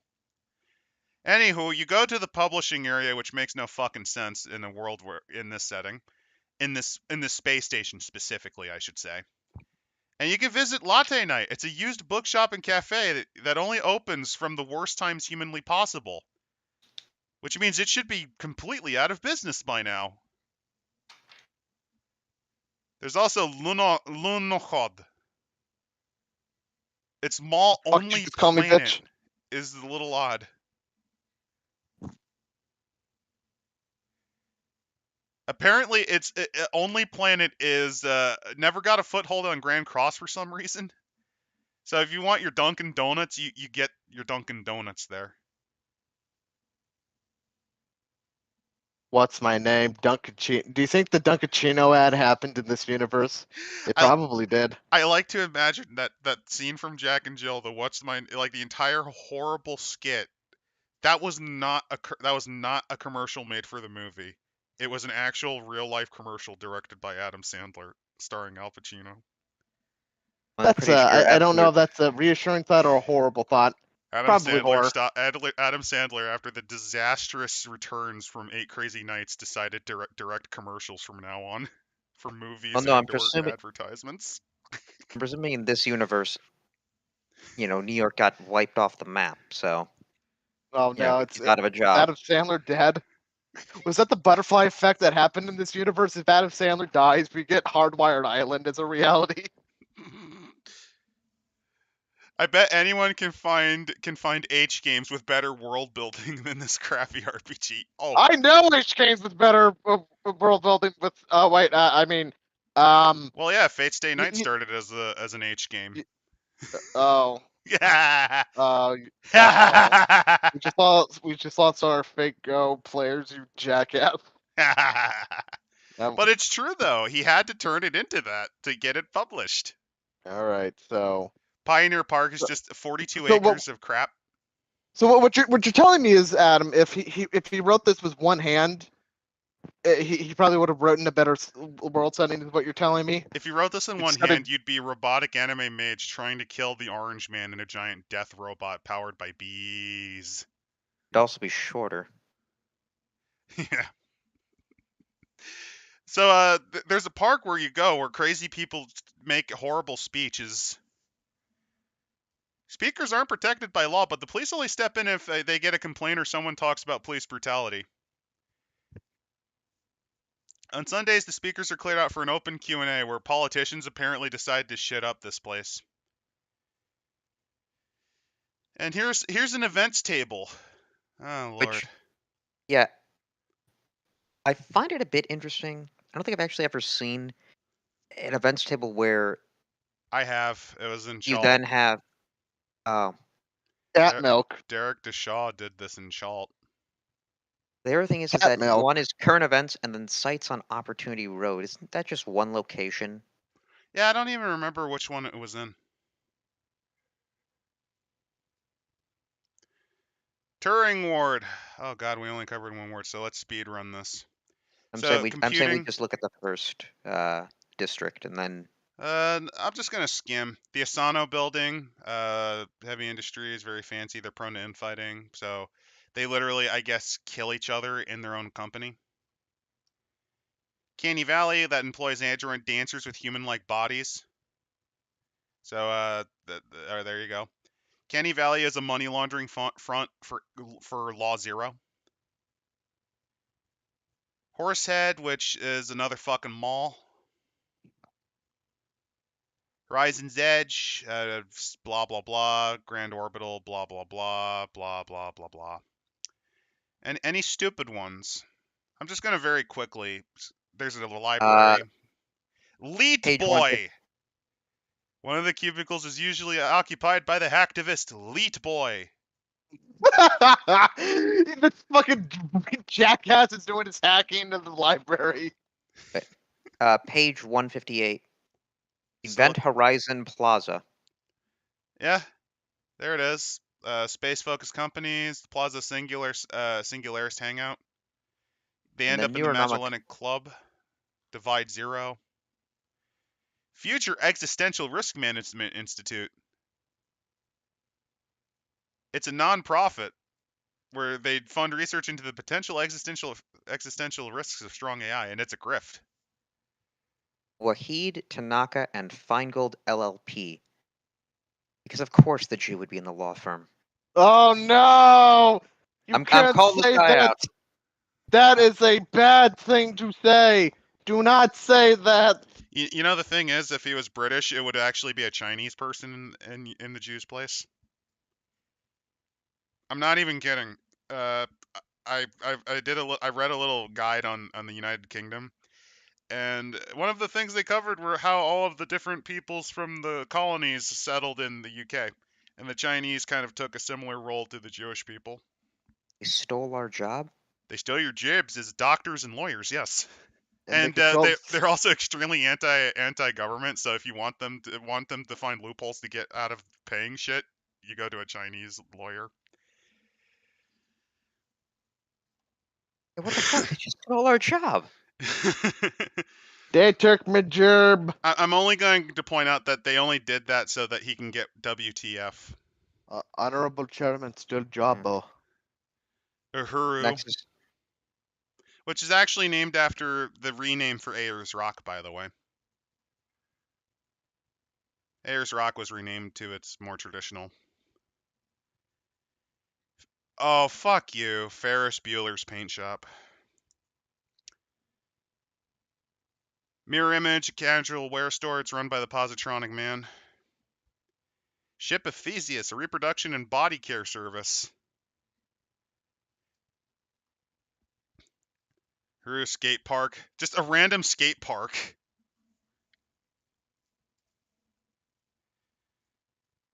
Blah, blah, blah. Let's just go on to the next ward. Shishin, whatever. It's a business and entertainment hub. Disco Elysium. Did they actually do that? Yes, 164. A multi-level neon riot of a nightclub. Virtuescape, Live Frolic, Mario Command, Orbit 5. Oh yeah, there it is. Yeah. Oh, they even ripped off how this game opens. What an asshole. Also, it's apparently run by Finnish people, which was Disco Elysium made by them, or was it made by like some other Eastern It European? was made by a Bosnian, if I fucking remember. Because like the original book it's based off of is Bosnian. Orbit 5 Entertainment. It's a major player in film, TV, and music. Also Underworld Connections, because apparently he works with the Void Dragon Syndicate. By the way, I'm surprised he wasn't sued by GW for using this. I'm pretty sure there's someone else that uses the term Void Dragon, so... Probably the only reason he got away with it. I mean, also, it's... Games Workshop's going to go after you if you use their copyrightable name, not a generic thing. Knights of At least not anymore. Sidonia. This is just a casino. Phoenix Tail, which is a thing. Virtuescape. And then there's other districts. Another cafe. A maid cafe. Another plaza. Government-funded educational program. Have you noticed that most of the businesses seem to be mainly bars or casinos or entertainment, and most of them don't seem to actually have things like industrial jobs or computing? Have you noticed that? Yeah, just a little. Like, I've done skimming, and there's maybe, 5 companies that actually deal with other things, and it's usually management rather than actual product. The John Luke Park. Are you implying this person doesn't have a real job? I'm implying that this place would get shut down the moment some internet lumberjack cut the Wi-Fi signal from the planet.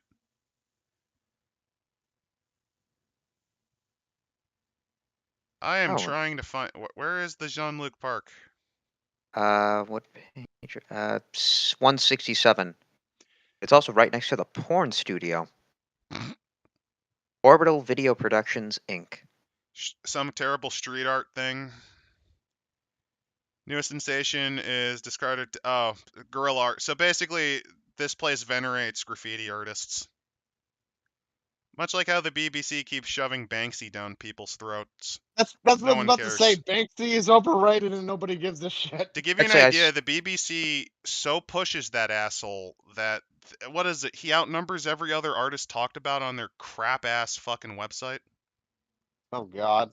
Actually, I remember so seeing overrated. earlier on by that company alone, by that terrible conglomerate monopoly that the British let themselves get fucked over by. So I saw earlier, actually, they do have a Banksy reference. He's called Moonsy. Yeah, I'm already. Like, you can talk about him all I want. I'm just instantly gonna forget who the fuck. I don't even know what he does. Like, in terms of art. That's how little I care. What would the Jimmy Salvo of the Moon be called? I'm not gonna make a comment because that might be seen as too aggressive. Do it, bitch. That's what we do here on Dicecom. We push the boundaries, motherfucker. I already forgot. I think I was gonna maybe joke that the writer might be, but that'd be a little mean. Eh. Jean-Luc Park, which is right next to a porn studio.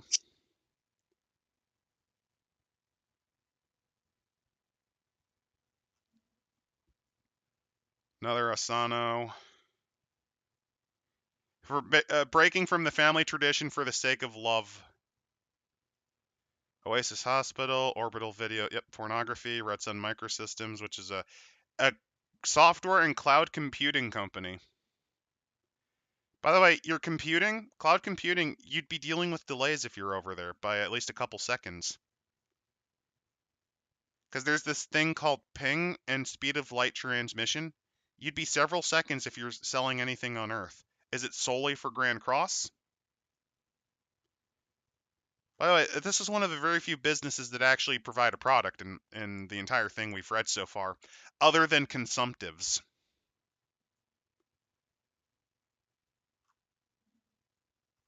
More crap. Adams Ward, convenience store. Socialize the losses. One fun feature of capitalist societies is the state privatizes the gains and socializes the losses. What? So I get maybe he does genuinely think that the communist model would work. No, that's a Bernie Sanders reference. Oh, you mean the guy who constantly grifted his audience multiple times to get 3 different mansions from 3 different failed electoral runs? That guy? Who legitimately used the voting money to buy mansions and to pay off any debts he had? Yeah, that guy. Yeah, that guy. You straight up know that? Oh no, I'm just pointing out that a lot of those champagne socialists are disgusting. Like the literal Animal Farm was written from the point of view of a guy watching. Essentially, it was Stalin, but you could use it to apply the same to champagne socialists. At least those guys were actually in a fucking war. Yeah, the dude fought in a fucking civil war. So Grand Cross is another place where the poor get capitalism and the rich get socialism. Because you know the government actually distributes the resources to the people who own the property. This guy can criticize capitalism all he wants, but that's the only reason he got this piece of shit book made. He managed to grift his way into doing it, so. Oh, God. Construction sites, logistics. I'm just going to skip this section. Oh, wait, no. Bar at the end of the universe. Uh-huh. Cartel journalists have been lurking nearby in hopes of getting footage for lazy... Kill yourself in Minecraft, sorry. That actually got under my skin there for a bit there. The thing is, when I'm hearing cartel and journalists, they don't usually work together. Yeah, it's just, when he gets really political, it gets obnoxious. Oh, a lot of real activism used to go down here. Once people started bringing you can't buy homes with light signs, though, sponsors conspired to hijack the rallies by installing their own organizer.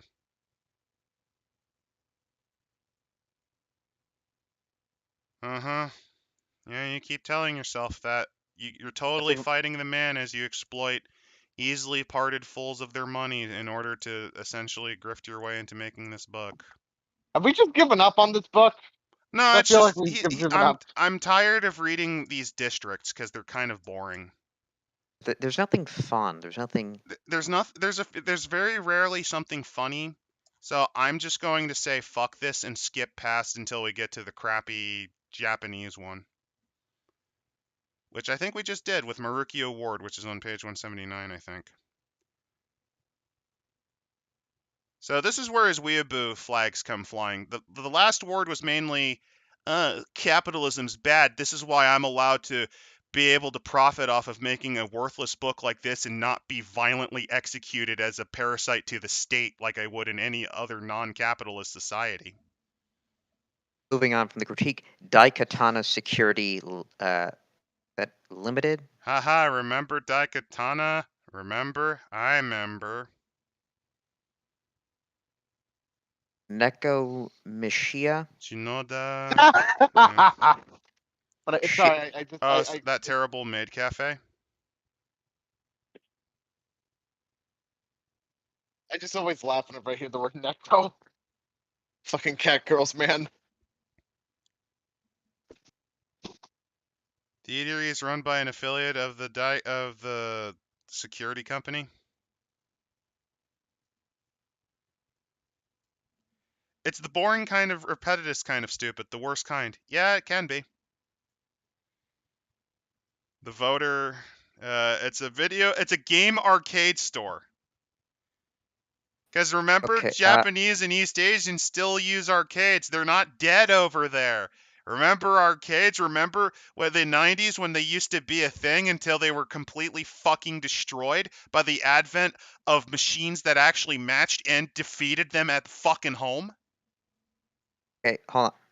Page 181. I think we now have evidence that this guy is a pro-commie. Daikatana does have better world building than this. Yes, it does. The Leica statue of the famous Soviet space dog. You know, the statue comes with a plaque Paradise. explaining Where is that? The 181. Leica statue. Explaining the widely reported lie that Leica was euthanized 6 days into her journey rather than killed by day one equipment failures. She still The fucking plaque died. is vandalized regularly, partly because it annoys cops. I know. I feel like that lie. I'm assuming that comes from some lie perpetuated in reality.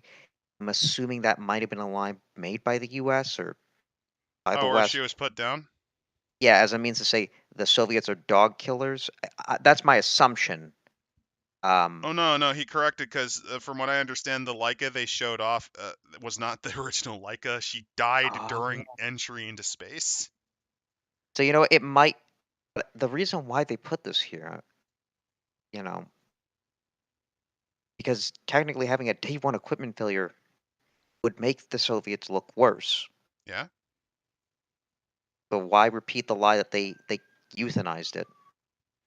Well, here's the thing though. This isn't his point of view as a communist though, because he openly admits that it was a failure.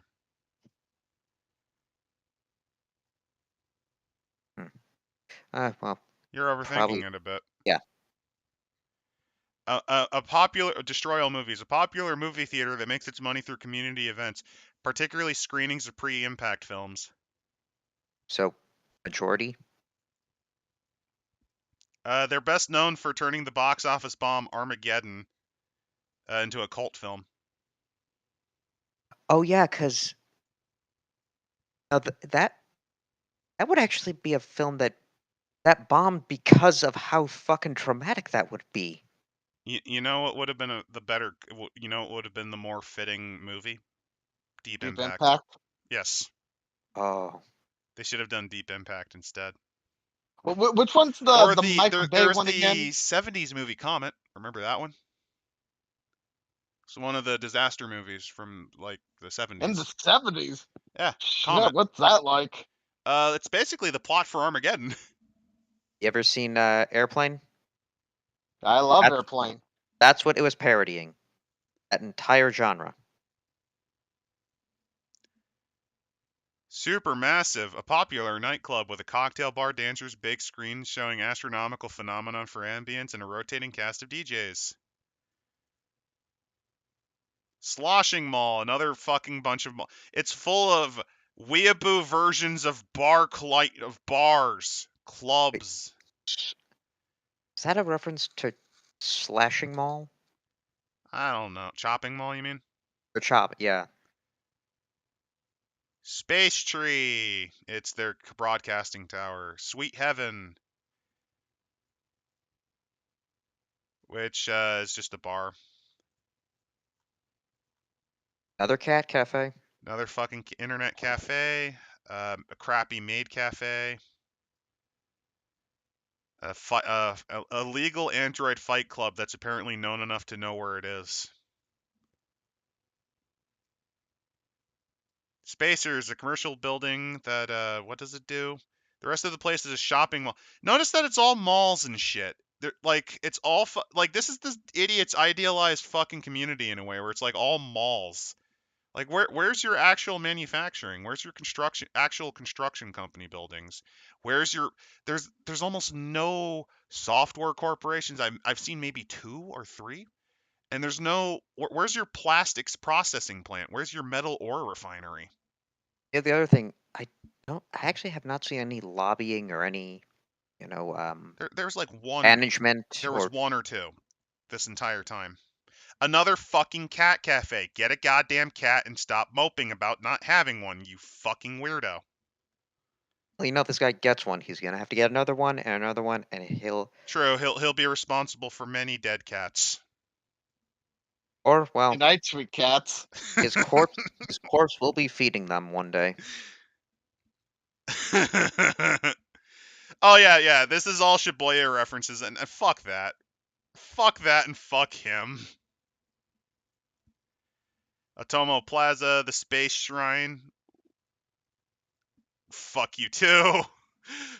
This is all weeaboo crap.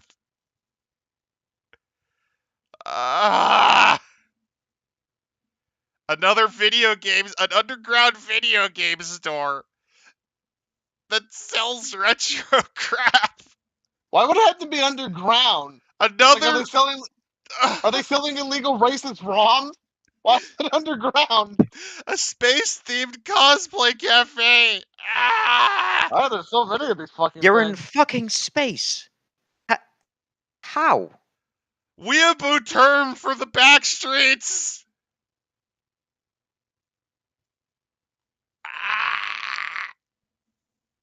Leave Shinto out of this. Too late. Too late. Space Shrine, motherfucker. Where's the Brazilians in the fucking canyons? Where's my fucking cafe help? Or no, club help. Where's my That's Diwali the Brazilian festival? Where's my Hindu Diwali festival? Where's my fucking Bangladeshi fucking cafes where they sell excellent curries? Where's my fucking place that I could just sit down and have chicken tikka masala? I know that's British and I don't fucking care. Where's my Taiwanese massage parlor? Ah! Space racism. Why is there so much weeaboo garbage? Japan got wrecked by a meteor, you fucker! Are they all run by Brazilian weeaboos? Yes. Where's all the Gokus then? Where's all of the thousands of Gokus? Actually, wait, hold on. This does explain something. The Brazilian Japanese met up with the Nazi Argentinians, survived, and somehow took over the world. Oh That my god. explains why everything is white and Japanese. Is that why there's all those space racists? You heard it first in this timeline. The weeaboo Brazilians met with your nationalist Argentinians to I guess anglify themselves for some reason. And you know what? We'll combine the axis. Whatever Italians were left in Ethiopia. Is this how? No, is this it was Ghana because Italy too shit at war. Was this how Side 3 was made? My brain hurts. You know, I gotta admit, we never really covered any experimental and psychedelic rule books. Now, have we? Oh god. Then there's, I guess, the cock and ball torture district, Grand Cross Broadcasting Station, where they probably shit out 1 million articles on their version of Banksy and defend nonsense. It's a media franchise for nonsense, made by nonsense. Yeah, if this is a Brazilian place, I'd be able to enjoy my moqueca in peace, as well as enjoy my own version of Brazilian pizza without the fucking quail eggs. Fuck quail eggs. There's a Blade Runner reference up. Oh, yeah, there is. I'm not seeing it because my brain is fucking Oh, Tyrell. The Tyrell Corporation. Tyrell made the replicants. You know, I still have not seen the Blade Runner yet. I really got Space Channel 5. Okay, I kept scrolling further and further down. And it's a copy of fucking the mosque. Australian Opera House. It's the only thing you're known for. There's a fucking mosque. Oh, there's one mosque in the entire fucking station, huh? Well, no. One of the largest. the I'm gonna roll that it's the Masjid only one. Najima. It's the only one with all these white boys and weeaboo androids and shit. We have been able to. There's one Muslim mosque. We've met our diversity quota. We have just barely qualified. Another big field trip visit. Samuel the Space Camel is being phased out because no one likes him.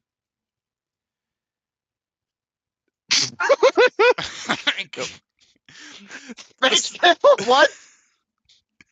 The 6th floor of Tetsuo's is another restaurant and mini amusement park because Is that the point? Is he trying to drive us to madness, to hate capitalism because it just keeps on making the same shit? No, my hatred's purely aimed at him.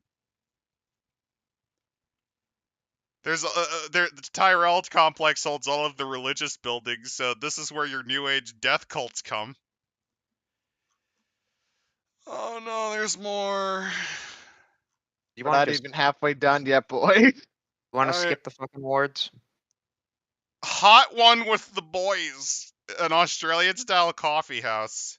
No one cares about your crappy hipster coffee, Australia. The only thing you did that was funny involving that was drive Starbucks out of business there. Ranger Station, Visions, yeah, crap. No-go zone. Is Double that crossers living in Mariposa have wound themselves up, mending, oh, they just caused the security drones to, I guess, become murdering. No, they're just chopping down trees. it's Chaz? It's fucking Chaz.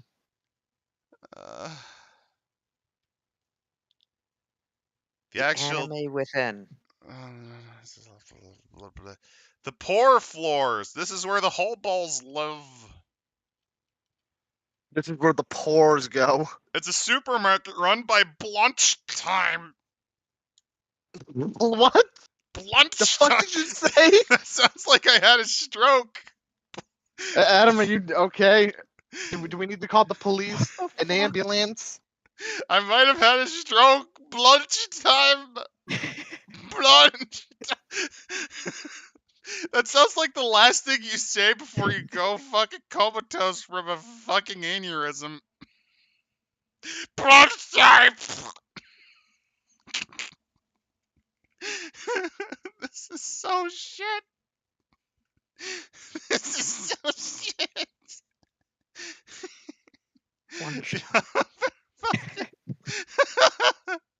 The automatic zoo containing animatronic replicas of Earth creatures no one wants to bring into space. You gotta get robot penguins. Homebotics. Robot animals. A botanic garden. Okay, there's the geocentric beach. They made a little water park. There's also the Green Hills, Hyde Parkway, another weeaboo piece of shit park, which was apparently, despite being a weeaboo park, was made by a Korean of all things. They'll exist. Yeah, but you think a Korean would base their parks on like a Shinto temple or whatever? Hey, Well, they did own the country for many years. Yeah, why do you think that I'd say they probably never would? By the way, look, Space Muslim. Space Muslim. The one. It's the one Space Muslim. The only reason they built a mosque, actually. And you know, it's funny. Somehow the only way that they're able to tell that someone's a Muslim is only if they're a woman. Yeah. Somehow they're. And I just find it interesting to point out. Muslims are not white for some reason. Oh yeah, I find it interesting that that's the only visual signifier. Very, very rude to people that converted like me. So I could find this author down and commit a fatwa on him. Well, no, you gotta understand. Charity is like the third of the most important of the 5 pillars. You gotta provide charity first before you, because false martyrdom is a wrongful thing. So anyway, a mall's another residential area. The language of flowers. They do crappy weeaboo flower language. Because that's what he's basing it on. The anime within. An anime and related merge terms. Shut. Go away. How do you like that it keeps coming back at him? No matter what you do. Hey, look, it's an actual business. They sell software and electronics that apparently also do black market runs. Also, it's run by another Australian. Where's your... Isn't it weird that it's only seemed to be run by Australians, random white people, and fucking robots? Haven't you noticed that? Where's the Indians? Where's the Africans? Where's the South Americans? He doesn't know. He doesn't know. Where's a company kinds of run by a names that they would give. Sergio Ortega? Why is there no one there? The Nulji Business Park. It's an office block. It's mainly small business. Schattenlauf, a bar frequented by young hotshot techies. Also, don't you like how his understanding of bars are? They all got the TVs mounted upon them. They all got the TVs mounted on them. Because I think all of his crap-ass bars, except for the weeaboo ones, have them. No, even that one weeaboo bar has one. Another fucking coffee shop. Fuck you too.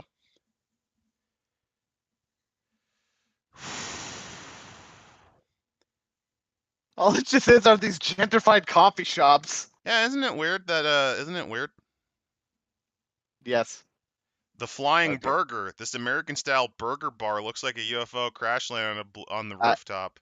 I know you might have passed it, but I was just bumming around on 192, and the face on the right. Oh my god! Oh, you will not be you disappointed. mean the dude with the triangle head? Yeah. Yeah, he's a It's potato. just a disappointment look. The look of disappointment if I've ever seen it. I moved here and this is all that's there. Nothing but cat cafes and fucking arcades. I can't get a job as a metallurgist. I moved here so that I could help smelt iron. It just. I don't know. I think I've given up too at this point. I'm only continuing because we have to make it to the Jewish robots, which is an actual theological thing. Can I go home? No. Talalawak, another crap-ass fucking coffee shop. Go away. Burgers. That's all these fucking white people know. They only know coffee shops. Where's my hookah lounge? Where's my shisha? Where's my shisha? My shisha bar where I smoke and then I drink my coffee and I don't know, have some fucking hummus. Hummus with my fucking not my kebab, but falafel. Page 202. Oh, they actually have one. The Garth. The Garth. The ground level's another shopping arcade. Oh god. Grow quick. Grow food quick. Melf selfies. This is where narcissists go to post their Instagram photos. Safe Life Orbital Holdings, a scamware company. It sells security software as a scam. Oh, so that's the Indian company. Bang bang. It comes from the 3 districts. It is. Oh, here's actual fucking not white people. We found them. Oh, and you wanna know why? It was written by someone else. Yes. Do these people? Oh yeah, they do. Remember those fucking izakuyas, the stupid Japanese workingmen bars they go to avoid their wives and drink themselves to death early from karoshi? Actually, hold on. This. Yes. I really love the name too. Do you see what the name who the from is from? From? Oh wait, totally wrong page. Sorry. It's fine. It's fine. My brain's in a blender. I just give it up. So with the Tom Bong on, it says Each of the districts have a local Indonesian Malay name and its English translation. Alongside English, they speak Indonesian, Malay, This is the first time we've gotten languages. English, Pidgin. Depending on the corporation you deal with, Dutch, Chinese, or Arabic is a popular third language. This is the first time we've gotten details about stuff like this, and it's by someone who did.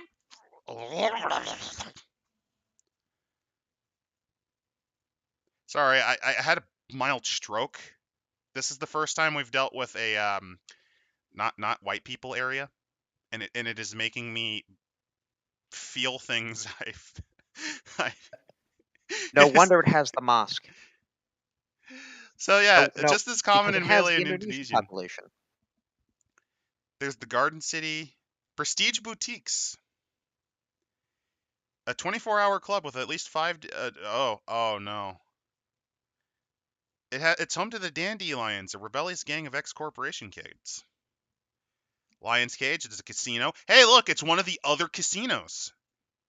That's a business we don't see too often in between the maid cafes and fucking bars. What is the consequence of a society that lives for only old video games and bad expensive coffee? Seattle. Yeah. Seattle. Oh no. Remember, they also like bars and maid cafes that they probably have many a lawsuit for doing horrible things to the poor people who work there. Okay, fine. San Francisco. The Waldorf suburban center. You don't live here. It is a home for the absurdly wealthy. Okay. Kampung Baru. Hydropon. Hey, look, they explain how they get their farms. And it's visited by foodies, and like they give details. There's the 5 Feet Park, which is an actual park that has like bazaars. Holy shit. This area is actually better written than everything we've read prior. And it's because it's written by someone else.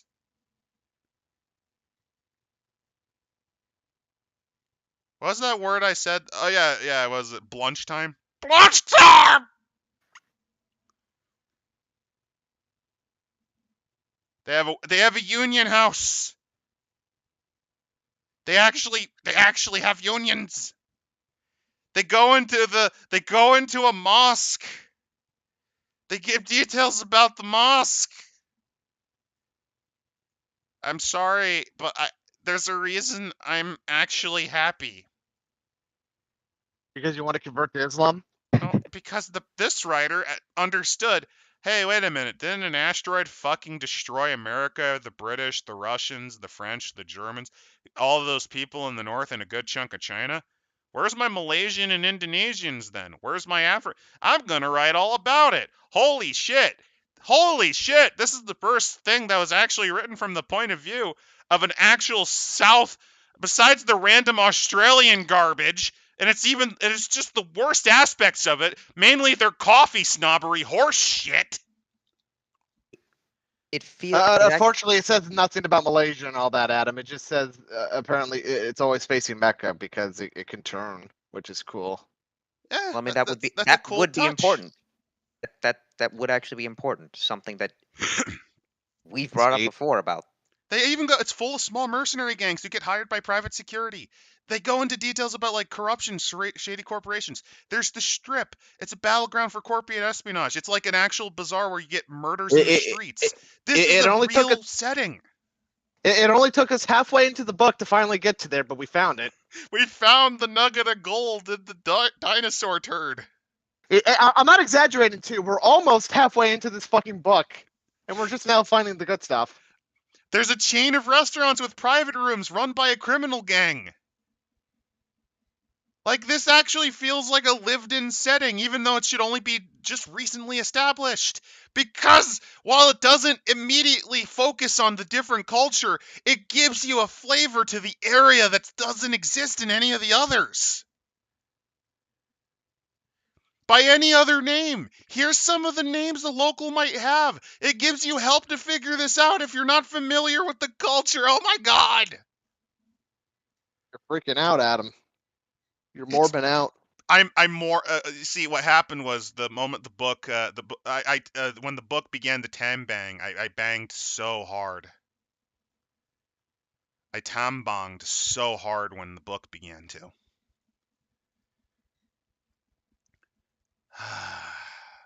That actually felt really nice.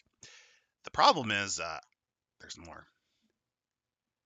Stellar Shore International, a private high school filled with the children of the elite. Another commercial and entertainment district, which is a hawking Like center, college. which includes How a many red maid light district with adult entertainment. Oh, that's about to say, how many maid cafes did this one have? And it's like, oh, this is the one where you can. This is fuck the 'em. one where they actually are like, no. They dress like that, but you can also hire them for the night. Oh no. Residential commercial district. The Androids took up community art. It's often been called Francis art. Oh, okay.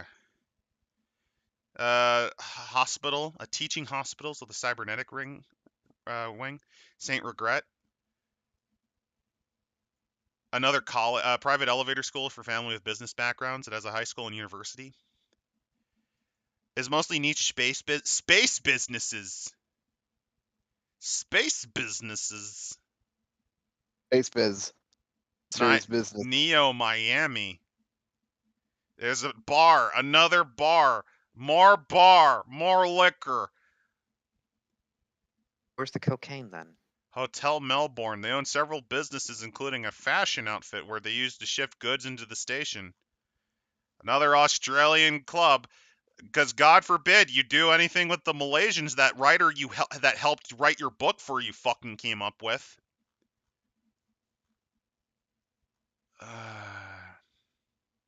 I'm on to the next. Trilobite, Liao. I'm on to the next ward now. The Big J Corporation. Big Jeff. Yes. It's no, it's run by Jose Diego, but I don't know. Big J. Oh hey, had an look! idea. Look, we found the Mexican / Latin American. Only it'd be Jose, you fucking idiot. Joseph is not how they usually spell that name. Santo Domingo. He's Dominican. He's from the Republican Dominicana. Where? Fun fact: did you know Dominican Spanish is the fastest known Spanish in the Western world? Why would I Literally, ever need to know this? It's nicknamed. It's similar to a machine gun when they pronounce stuff. Why would I ever need to know this is a white guy that pretends to be a black guy? Because this is the only black man apparently in the fucking area. Oh, actually, he might not be. I'm just having a stroke because it's amazing that he actually remembered there's supposed to be people from southern climates. You know, for an RPG writer who hates capitalism, it's all consumed. Well, yeah, because he's not a real communist or whatever. Whatever weird political belief he is, besides capitalism bad. At the end of the day, he wants to support the big super corporations because it gives him products to ease his life. Domingo Commons, another possibly Spaniard. House of Reps. The gym. Which, that's clever. Yeah. It's also the only gym so far we've found. Meteor Ventures, a space engineering company. He's dead now, but hey, look, an actual business. Another fucking VR cafe. A gourmet cheeseburger. Get the another bar. The residents of Apogee have been trying to build a golf course. Okay. Deneb is a commercial area. Square Park, blah, blah, blah. Dyson. Omega Cyber Clinic, where they get augmented. They don't need to tell the public when they augment. Okay. Herschel's Main Square, which is the headquarters of Ouroboros Cyber SA. They have a number of advertising companies. One of them is Winky Parrot. Drones that approach random people in the street, scan their face, and play them an advertisement once per day unless the crosser pays a monthly opt-out fee. And which was heavily gamed to force a success. I'm surprised that people just don't punch them until they break. Because that's what would happen. They would lose a lot of money. I did predict this section would be anger-inducing. Yeah, because it's just the same shit. Hey, it's the Central Police Station. Let's see if he says the police are evil and should be killed. Some of the highest security on Grand Cross on paper, anyway. In practice, it has incredibly low hiring standards, means some concessions have to be made to allow private security to come through when necessary. I'm surprised he didn't decide to add in fuck cops, by the way, in this area. Orbital Future Museum, tech companies. Okay. Hey, look, it's the hobo area. Well, The now it's being written by pores. somebody else, so No it's regrets. No regrets when writing this shell? When writing this? Run. Yeah, I think I'd run if someone wanted to write this. Infrastructure, agricultural ring, growing plants. Yeah, these malfunctions. They're responsible to fix this. I feel like we've been over this already. We have. This is the same fucking shit. It's just going over how the crops work. It only has one gym? Yeah, it only has one gym. He's only listed one gyms. The rest of it's like maid cafes, bars, the place where the Japanese salarymen go to drink themselves to death. So, common crops, basically just nutrient-rich crap.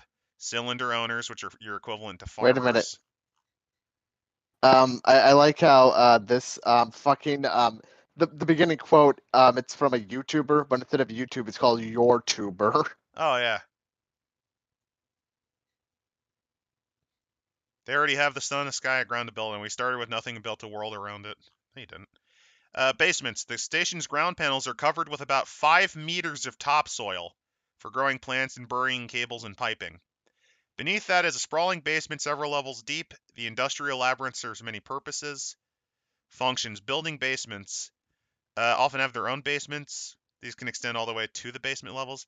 There's a grand metro at the bottom, maintenance tunnels, which makes sense for, wiring and shit. Outside access so that you can get to the outer hall to repair shit. Most of the stations park into the topsoil. Some of them, however, go into the basement. Or pillars, massive mooncrete. Moon creep. Yeah. Pillars are spaced throughout the basement to support the city above. Public space. It's accessible from the city above.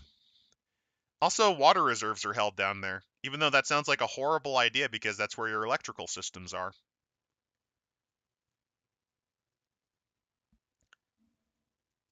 How embarrassing. Yep. Security. These entrances are locked with keypads, and you have to seduce the computer into letting you in. Wait, what? Oh, remember? That's how hacking works. You have to essentially try yeah. to fuck the computer. And no, that's not a euphemism. You just flash your junk at it. It just lets you in. That's how future security works. You got to show your balls to the computer. You got to rub your balls on the You're screen. joking, but that actually does happen. Oh my god, Adam, this is a hentai game world. Not all that space is used. The basements are full of redundant facilities set up in case. Subway stops that were abandoned before completions, dead malls, and empty spaces no one had anything to fill with yet. Most of these spaces sit unused, which makes the housing problem really fucking stupid now, doesn't it? Doesn't that make it really fucking stupid? So they're just intentionally being a bunch of dicks that won't house their population? We're Or they just suck artificially at their creating a job? housing crisis because the writer is a fucking drooling retard who doesn't understand that corporations, despite being delusional, have this thing called PR, press relations. They suck. So yeah, these have been claimed as essentially hobo camps. Also, the end cap domes are covered in artificial mountains. In some places they're settled, some of them are not. There's also cross-rail, public space, restricted areas, because gravity drops the higher you get until it reaches zero at the peak. End cap settlements are restricted to the upper slopes. You're not allowed to climb higher on authorized hiking trails. It's officially it's because of health risks and to reduce the risk of rail accident. Unofficially, it's because someone tried going extremely high up to float off the mountain. The first few moments as you sail away from the mountain towards the city are cool. As you fall and gravity increases, it gets considerably less cool. This is the most incel world I've ever heard. Yes. There's also the outer hull, which has a lot of airtight modules, and they are mainly for most of the station's industry are located in the outer hull blocks. The setup keeps the air pristine. Polluted air can be run through the filtration systems before being returned to the station, or simply blasted into space. So this is where all of their dirty industry is. Other uses. Sometimes the outer hull is used as residential space. So wait. If it's like all empty and shit, then why is there residential? Okay, I'm having like a brain fart here now. So there is residential in this district? Don't think about it. Well, you see, what happened is there's more than enough space to house all the refugees and poor people, but because the writer is a retarded person who really hates corporations and really wants to have a political axe to grind, he is too stupid to understand that you could literally just do a simple rehousing project, especially given that the space station clearly needs to actually be at full functionality to increase its actual profits. Is he trying to imply all the rich white people just don't want to front up the cash to house them? Yes. Yes, to a degree, even though the houses are being unoccupied and unused. Okay, so basically, he's trying to port with the problem that are in actual cities to a space station where resources are at a premium anyway. This space station is overall boring. Oh, hell yeah, it is. If someone asks to play this, don't, or at least make changes. No, there's no point. Just play Eclipse Phase. The Shaft. It's a big thing. And there's recreations, industrial, blah, blah, blah. Microgravity risks. Oh, hey. This is something that happens. Without gravity, blood pressure increases around the head, which can trick your body into losing blood. These are actual problems. It's not as much as a problem on Grand Cross. Nobody lives in the shaft or the spaceports, and anyone who works there spends time in the gravity environment regularly. Shaft workers are encouraged to exercise regularly. Okay. I mean, at least he's trying to put a little sci-fi there. He is? Yeah, the effects of microgravity on bodies. Sort of stuff's a problem. All his emails are like this by Liam Ginty. Intercom premium user, 32 days of trial remaining. From the last weeaboo in space to this guy. Yeah, I ain't reading that. It's boring. Now we get to the fun part. The Gazetteer? Oh yeah. Well, this is where the Jew robot is in. But why would refugees be attracted to a prison in space that only has bars, maid cafes, and old video games? Well, you see, there wasn't enough time. The spaceport can only take so many. What? You want us to slam into the planet orbital? Well, it's either that or Australia. At least in Australia, you can breathe the air and don't have to worry about space farts. So I meant space Australia. But the moon's too far away, even though you could crash land on Earth. See, that's kind of my problem with the fake refugee crisis. Oh no, that was the logic. Like he tried to say that, oh yeah, it was the closest place, but you're really gonna tell me you couldn't fucking go without water for like less than a day? Because if you're at Lagrange point, whatever, isn't that like only a day or two outside of the planet, especially with improved propulsion? Don't think about it. Like, yeah, it'd be fucking uncomfortable. I will say that, and people might die, but really? And what's to stop them from just doing like a little retrieval thing where you just send them back down? Look, what I'm trying to say is it's stupid. Anyway, districts and communities. Cielito Lindo. This is written almost like a fucking news journal article. Oh. let me take. So Oh, this Donna, is Donna gonna be Maria fun. Preserencia, created a talented architect in Mexico who never felt comfortable to be herself around family and friends despite her success. Hint: look at that last name. Does that sound like an actual last name? Oh, Perseverantia. No, this is an asshole who's never met. It means Uh, Lady Mary of no, no, no, Preservation. no, no, no, no, no, no. Not what you're thinking. Continue. So once in space, her initial excitement soured when she found that her knowledge and expertise meant little against racist power structures. Everything that she had hated back on Earth, but now in space. Well, no, This before you became do, even did they have enough fuel to crash on Earth? It doesn't fucking matter. If you have the Delta V's, you can actually let orbit do the rest. here. Let orbit and just save up the last of your fuel to do any corrections and slowdown methods. This became I even mean, harder. if you built a space vehicle that can only survive in space, then that's pretty fucking stupid on their part. But you know, whatever. Sorry, I This just had to became point that out.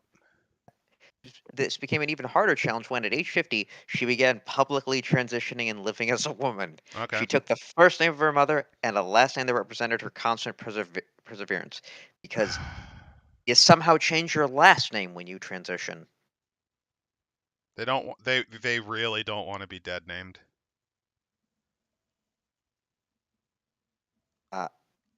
So, Also, I mean, their life aboard Grand Cross being harder. Is it because all the Africans and Indians want to kill them?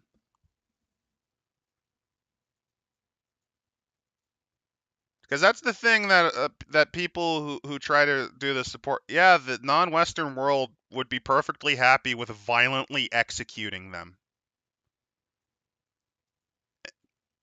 I mean, there are exceptions like Iran, which they use as the treatment to being gay, by the way.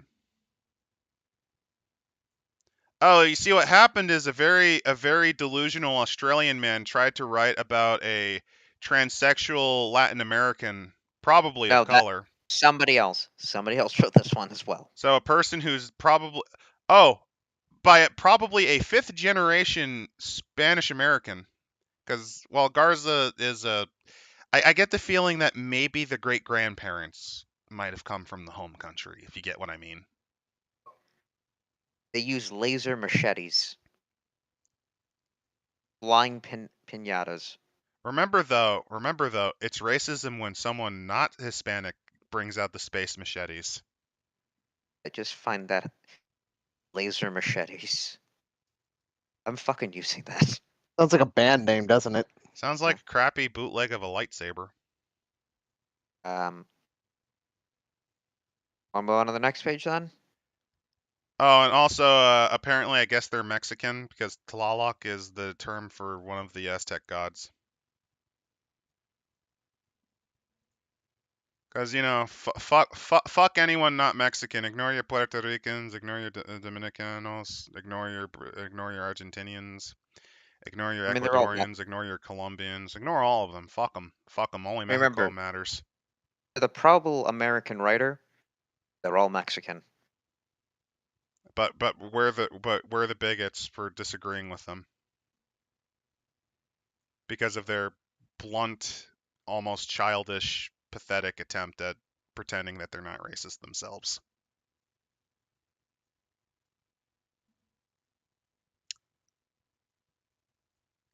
La Moving tienda on. is la playa, which is just a literal beach.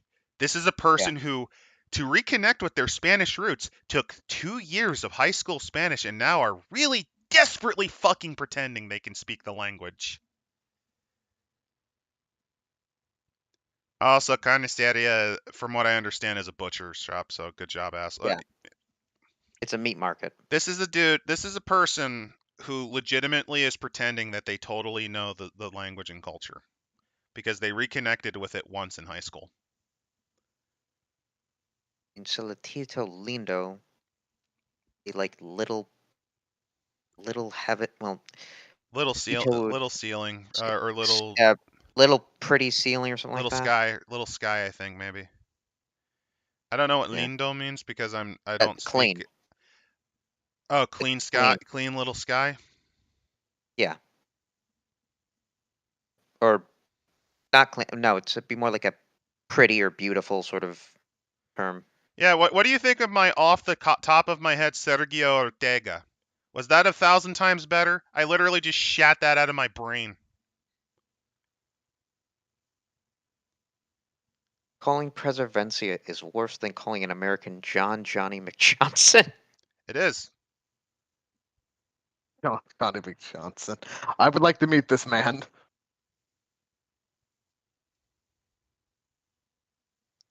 Hell, you could literally just. What was it? How about what was it? Oh God, I'm trying to think of it. I'm not gonna try any others, but like, come on, motherfucker. Anyway, the Tonight Sezek congregation. Here we go. The Jews! Space Jews. Which that translates to, at least I don't actually know what Panay means, and yes, don't know See, much Hebrew. So Jews Sedek, and space. Sedek There's a is reason I made this righteous. the thumbnail. So please note there are 2 rooms left where it is the chapel, where we keep our one precious Tanakh, Torah, Bible thing, and hold services. If you need a talus or a yarmulke, extras can be found near the entrance and sea doors. Books of prayers are provided. Right where it is the social hall, which can be reserved via your online calendar. Hall's empty. If you need chairs or tables, you will have to bring them yourself. Sign posted outside. Yeah, so it's a Chevra. I don't know what that means. Community of like-minded Jews get to learn, pray, and celebrate. Some are rabbis, not. Open space for everyone. Social hall. Still, it struggles. When it was founded in 2012, the Jewish National Space Fund offered to bankroll the synagogue, but they refused to take money from an organization built on the suffering of Palestine. What? Because something that sounds, honestly, that sounds like it comes from America, not Israel. It does. Well, like something like Jewish National Fund or, well, first of all, it's in English, but I don't know. It just seems like, yeah, that it would be something that probably would have ties to Israel, but not like it's a Israeli-funded operation. Well, anyway, now this National Space Fund has joined the off-world cartel and actively worked to undermine Jewish communities that don't fit their ideals. Because that's what we do. When? I guess, you know what, this is the other thing that's speaking to me, that it's American. This sounds exactly like something that, like AIPAC or any of those other organizations do when there's some anti-Zionist thing. But this is not anti. They're just saying we don't want money from this group for our space synagogue. Because it was Religious earned through the organization. blood of refugees. A religious organization's not selling out. What is this, sci-fi? They apparently they send neo-Nazi hate groups. Well, no, they don't. They don't send them. But somehow neo-Nazis exist in space. And are allowed to move up there. Yeah. Wealthy members have left for safer, more conservative Jewish communities. The synagogue is underfunded. The community is afraid. The gig economy makes it difficult, if impossible, to reach a minyan, which means 10 people. They cannot get 10 fucking people. Yeah, because the thing is, the 10 men requirement's only for the much more conservative strains. Well, the more modern, like more reformer. Well, there's the conservative one, which literally meant it had to be 10 men, but then there's the moderate one, which is what they should be using given their beliefs. I think they are. I think they this can is clearly barely get 10 random people. Yeah. Now we go to the people. Yitzhak Zadok. You like how they have to include the fucking genders too? Why not? Was hand-built by the late Judith Lowe. He is considered the first android to be born Jewish, though several had converted years before. Now, I remember looking at this and thinking, what the fuck? However, apparently, there's an actual... That actually could be possible. If we have sentient AI, and they somehow think, I want to be Jewish, one, most cases that's allowed. That would be allowed because, well, if you want to go through the process, go ahead. Yeah, isn't it? Yeah, isn't it? You have to insist several times before being let into. I don't know. I mean, again, I was born Jewish, so I didn't have to go through that. I know. But- I know they tried to dissuade a couple of times to prove that you actually mean it. Like- that might be from, yeah, that might be from like the more orthodox. But it's more of a, you do have to kind of be serious and dedicated to be in it. The thing though about being born, that's debatable. From what I looked up a bit, you know, the issue would be, well, can't come from a Jewish mother because you're not born. No. Here's what you do. You get 2 Jewish scientists to build the robot. Possibly. But then there comes the idea of the golem. Because that was a living thing, or that was a inanimate thing brought to life. So through that, some have said that would have been okay. The other thing would be the concept of having a soul. So if we could somehow prove that AI have souls, then we could possibly say that yes, you could have a Jewish soul. It's clearly intelligent. It's clearly able to speak and think like a person. And I actually don't think in the Bible it actually says that the only people who can be Jews are human. It just says the children of Israel. Did Does they it get? not Did they give? Did they give Yitzhak an artificial foreskin for That- breasts? well, I mean, that would again bring up a lot of things. Like, would we have to circumcise a Jewish robot? I'm just envisioning they pull out the weld. You get the person who does the breasts. I forget the name of that particular job. Moil. The oil. Has science Like gone they too pull far? out the welding torch and goggles. I think science has gone too And far they in start this instance. drilling it, and you hear the robot scream. The other, I could think of Can't another you see issue. it? The oil couldn't come from an unclean animal. Why are we doing this? I got Why it. is it? I got it. They are fed on beef tallow. Why must this They be? process beef tallow and vegetable products into an oil. The other thing that they bring up is justifying the use of electrical equipment such as prosthetics on his body on the Sabbath, because technically, by the rules of the Sabbath, he would have to be deactivated for that entire period. Is there a reason why? Cannot have a flame.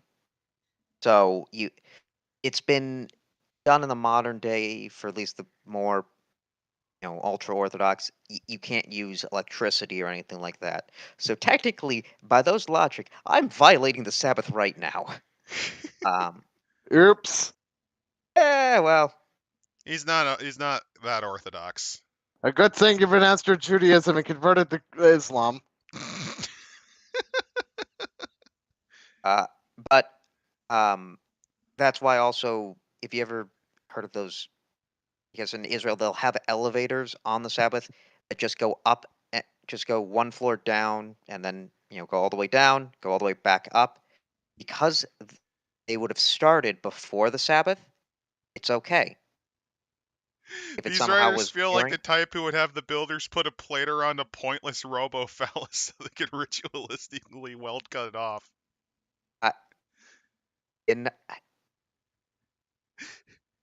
maybe.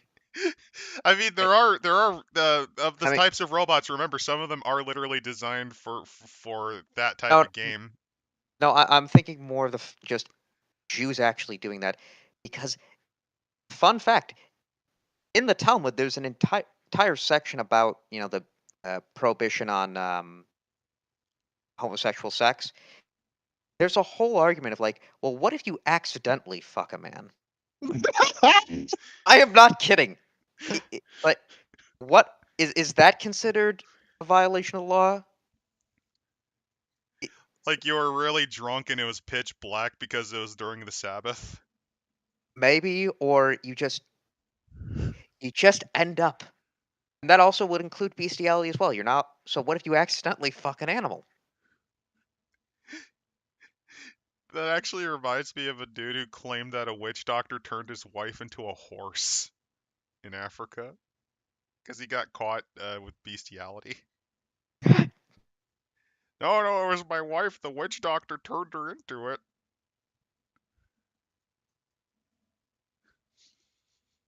Yeah, no, I think that genuinely would be debates among yes. Well, I, yeah, we I rabbis. still love the Moyan just grabbing the welding torch and goggles.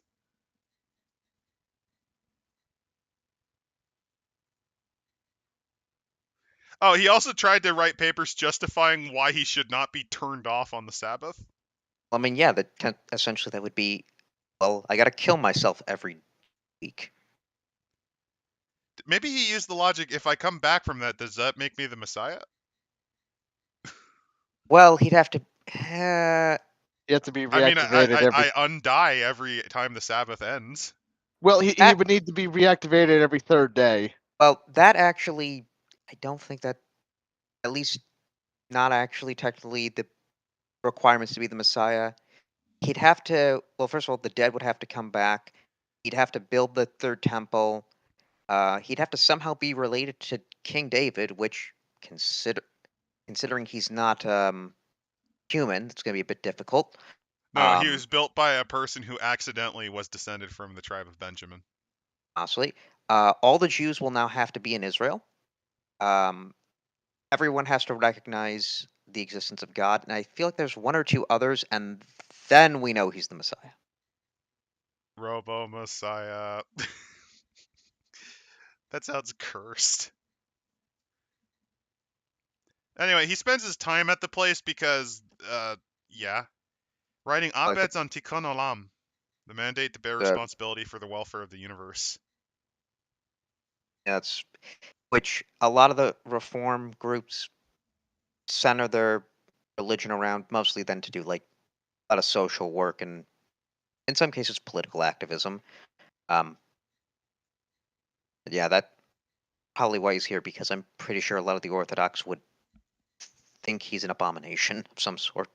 I mean, also they're struggling to even just get 10 people to show up.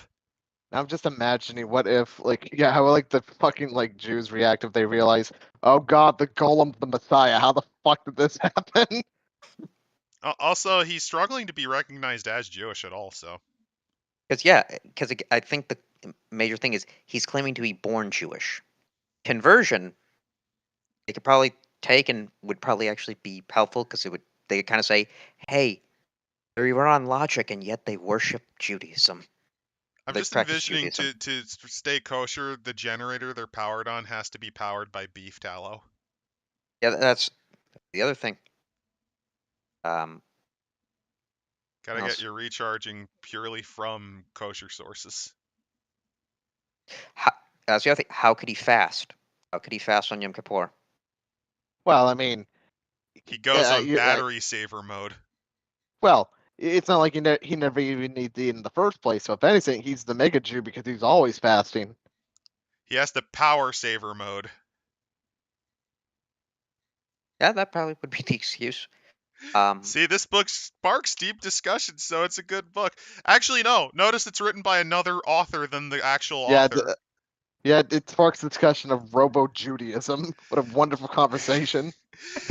Well, it's more interesting than this book. Also, notice that every time someone else but the writer writes something, the book immediately improves at least twofold. Well, Immediately improves. moving on from the Jewbot is The most, Miriam Cohen. which is one of the more stereotypical Jewish names I could come up with. Oh God, a streaming rabbi records her sermons on VHS. So not even streaming. And why the fuck in 2020 are you using a VHS? Because they want to have the same cursed energy as what's that one horrible that weird cult that made the SOS video, Oh, I just look. Children of God. or Was the that or the Aum Family Shinrikyo International? anime. Same energy. Quality is subpar, but allows those who attend services regularly to keep in touch with their practice. The gig economy makes no space for the Sabbath, which, if you really want to practice the Sabbath, you don't give a shit about anything else. You drop everything you do, you stop working for 24 hours. Unless your life is at risk. Would being about to be evicted unless you can scratch up $1,000 count? Probably. Like, basically is the same thing with, like, fasting. If you're sick, don't fucking do it. You could also do the technical version where it's like, what is it, from sundown to sun up? Well, no, that's not the technical. That is what we do. The lunar based calendar. So all holidays start sundown to sundown. So just work a night shift on that day. Well, no, you mean work a Well, the moment the sundown makes it end, you technically could still do a little bit. Yeah. So I mean, it would just be from Friday night to Saturday night. Yeah. So as soon as Saturday night kicks in, the last sun rays come in, you just like, okay, now I can at least do a little bit. And again, it's not 24 hours. So depending on the speed of the station, it might actually be faster. Unless you're stuck in one of those cases where the sun's always out. Well, no, actually, it would be from sun. Well, yeah, then you're fucked. Then you're just fucked. Then I think, actually, I think at that case, you're eternally trapped in the Sabbath forever. Actually, I think at that point we would just say, "Fuck it, it's 24 hours." Just or you just use what the Earth season about nighttime difference would be. Yeah, that. Now, thanks, guys. Now I want an RPG about Jewish robots. But Miriam mainly preaches about the necessity of community-based faith, how Judaism cannot be commodified, and how it must be diametrically opposed to capitalism. Because Creepy. so it's not really about Judaism. It's a political cult. Yeah, it seems like this is. Capitalism seeks to isolate the individual. It's a post-sadist robot death cult. No, I think they're just communists. They're communists disguised as a Jewish community.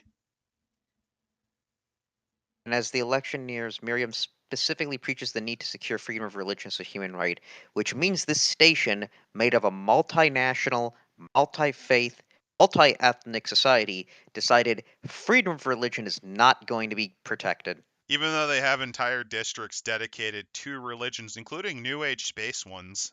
You know, that might explain the neo-Nazis. What, the freedom of religion? No, the lack of it. Because you can't, I don't know, they could just destroy the property and it's not a violation. No, I feel like that's a full of shit thing because they do have religious temples and they seem to have security to some degree. But this place is poor. You're telling me that one of the minion can't just be like a coked out robot death wrestler or something? Yeah, you know, if they could just take some robots off the street and bring them there. Yeah. I mean, they'd have to be there for the prayer, but.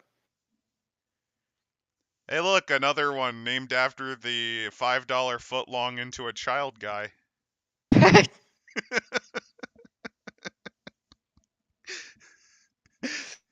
He's a simple member of the B'nai Zedek. He doesn't have any interest in organizing or leading, but he attends services regularly. His true passion is teaching children. Oh no! I meant that as a joke! No! A jolly storyteller, a terrific singer. He captivates the children. No! Imparting life lessons, providing their parents space to worship without distraction. And he also runs a sponsored television show called Steven Will Fix It. No! Be careful. You wish more. No, I was kidding. He wears mismatched tefillin, which fuck. I'm blanking on what the fuck Tefillin are now. Shit. No, I was kidding. Is it Oh, the it's the that. coat? No, that's the talus. Have you ever seen the Orthodox? They like wrap some black thing around their arm. Oh, that thing. It's based on based on Exodus when it says Exodus in Wikipedia here 13:9, and shall be a sign for you upon your hand. That basically that a memorial for your eye, that the law of the Lord will be in your mouth, for a strong hand did the Lord bring you out of Egypt. So they basically take it literally. You wrap the thing that I think it has a prayer on it. So you wrap it around the arm and then you pray. So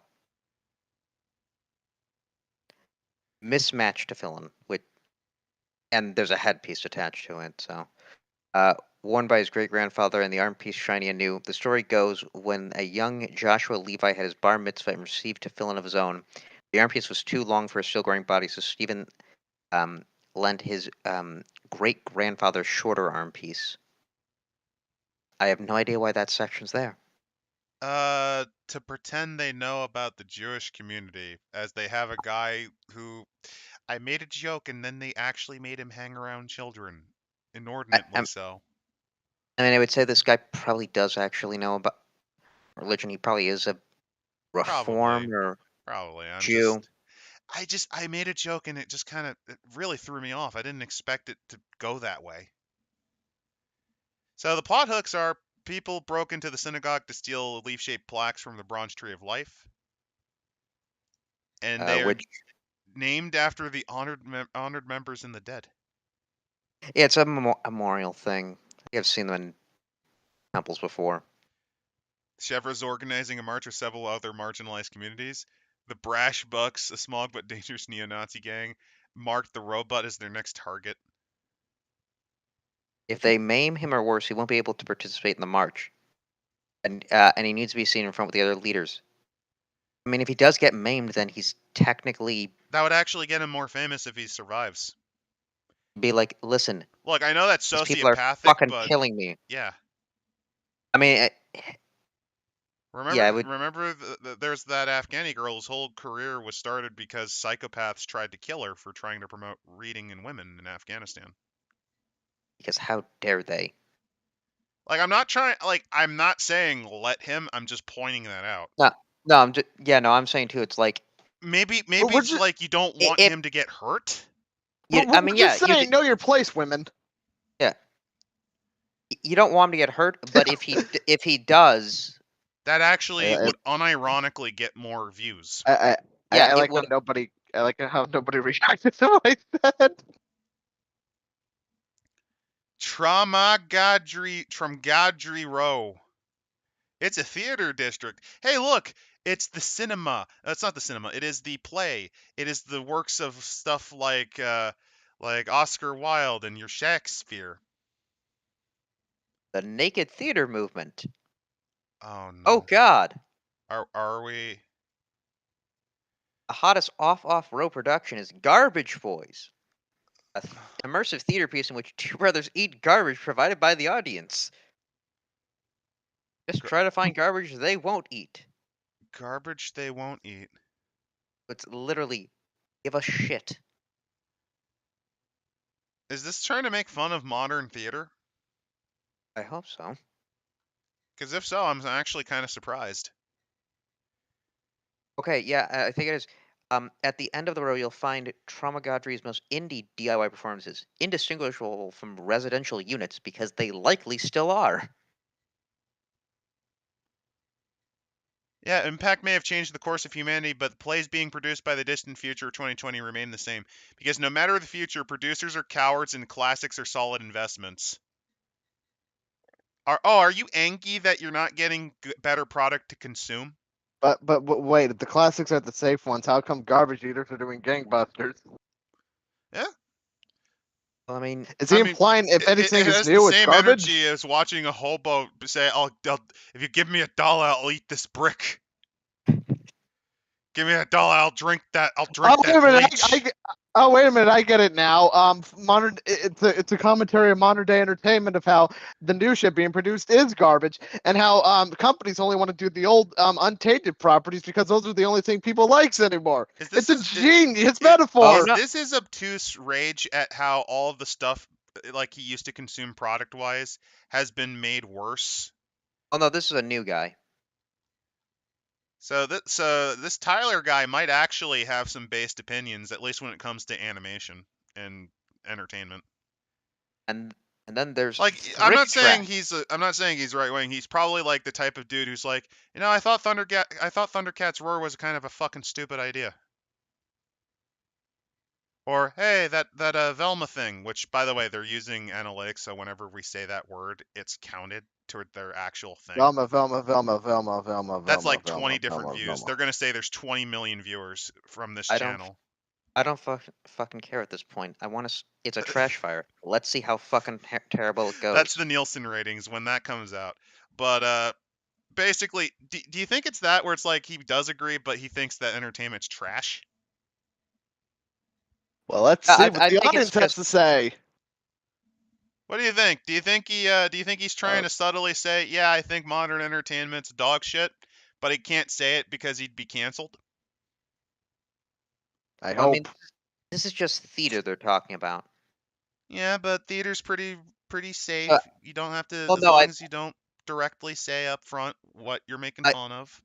I think this guy is talking more about the industry, because it says in the new theater trends, preferential casting towards performers with their own hardware, wages plummeting, actors accepting lower rates, theaters hiring the same people over again, friends and celebrities, rather than pursuing this is the guy whose weird vagina monologues script was rejected.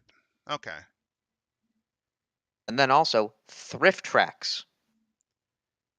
Which is a parody of Riff Tracks, which, by the way, they're trying to make new Mystery Science Theater, and according to the people who watch it, it is so bad that they're fucking holding you hostage by forcing you to watch that if you actually watch their marathons from now on. Is this another reboot of Mystery Science Theater? Because I know there was like they did Riff Tracks in between. Cast. Yeah.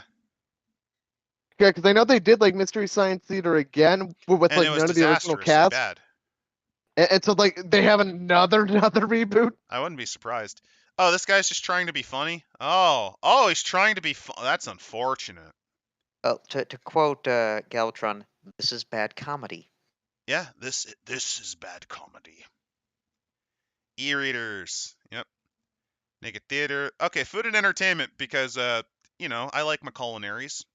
And this, I'll just see how close we are to almost. It's another bar with LARPing. Lordy Lou. Okay. And they play Shadowgunners. Get it? Oh, it's not just a crappy bar. It's also a fucking arcade. Oh, I hate that. And it's popular among criminals. Because, that's a clientele you want to keep. They're going to steal your arcade tokens. It's modern high tech with it's like medieval times, but shit. She always takes to the dance floor along with her retinue, a group of beautiful people from all across the gender spectrum. So there's a lot of ugly people that people can't call ugly, or else they'd get canceled. I'm sorry. I'm just like, okay. What are some more terrible things? In the moldering shadows of a newly gentrified district hides a sweet little neon and glass bar because the writer's an alcoholic, called Bluefish Streams. Oh wait, no, these are different people coming up with their own horrible location. These are Kickstarter backers, I think. Do you think that? Do you think he allowed some of them to write some of these? That definitely probably. Next one, the This Cat's is Eye. not bad comedy. This is a war crime. The Bluefish is owned by a rogue marine biologist by the name of Gills McKinley. He studied the schooling behavior of fish in zero gravity. Her crowning achievement was the digitally Gil, by the way, tends to be, if I recall correctly, I think that's more of a. It might be a neutral name. I'm just It's pointing it. Gills with an S. Yeah. It could be Jills or Fucking terrible pun names. This is dumber than Roy G. Bivolo, the Rainbow Raider. That's an actual what? DC villain name. Oh, okay, that makes sense. Her crowning achievement was digitally approximate the brain patterns of an extinct species of schooling Erasmatopterus. Has long since disappeared, taking digitalized thoughts of the precious fish. What the fuck? Okay. I guess she got abducted by the Dreamers.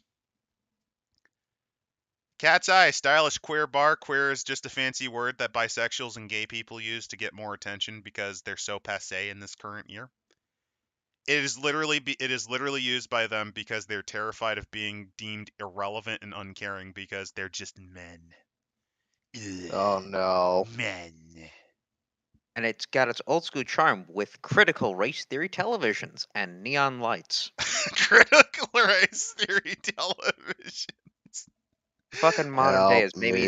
CRT and completely obliterated cathode ray tube.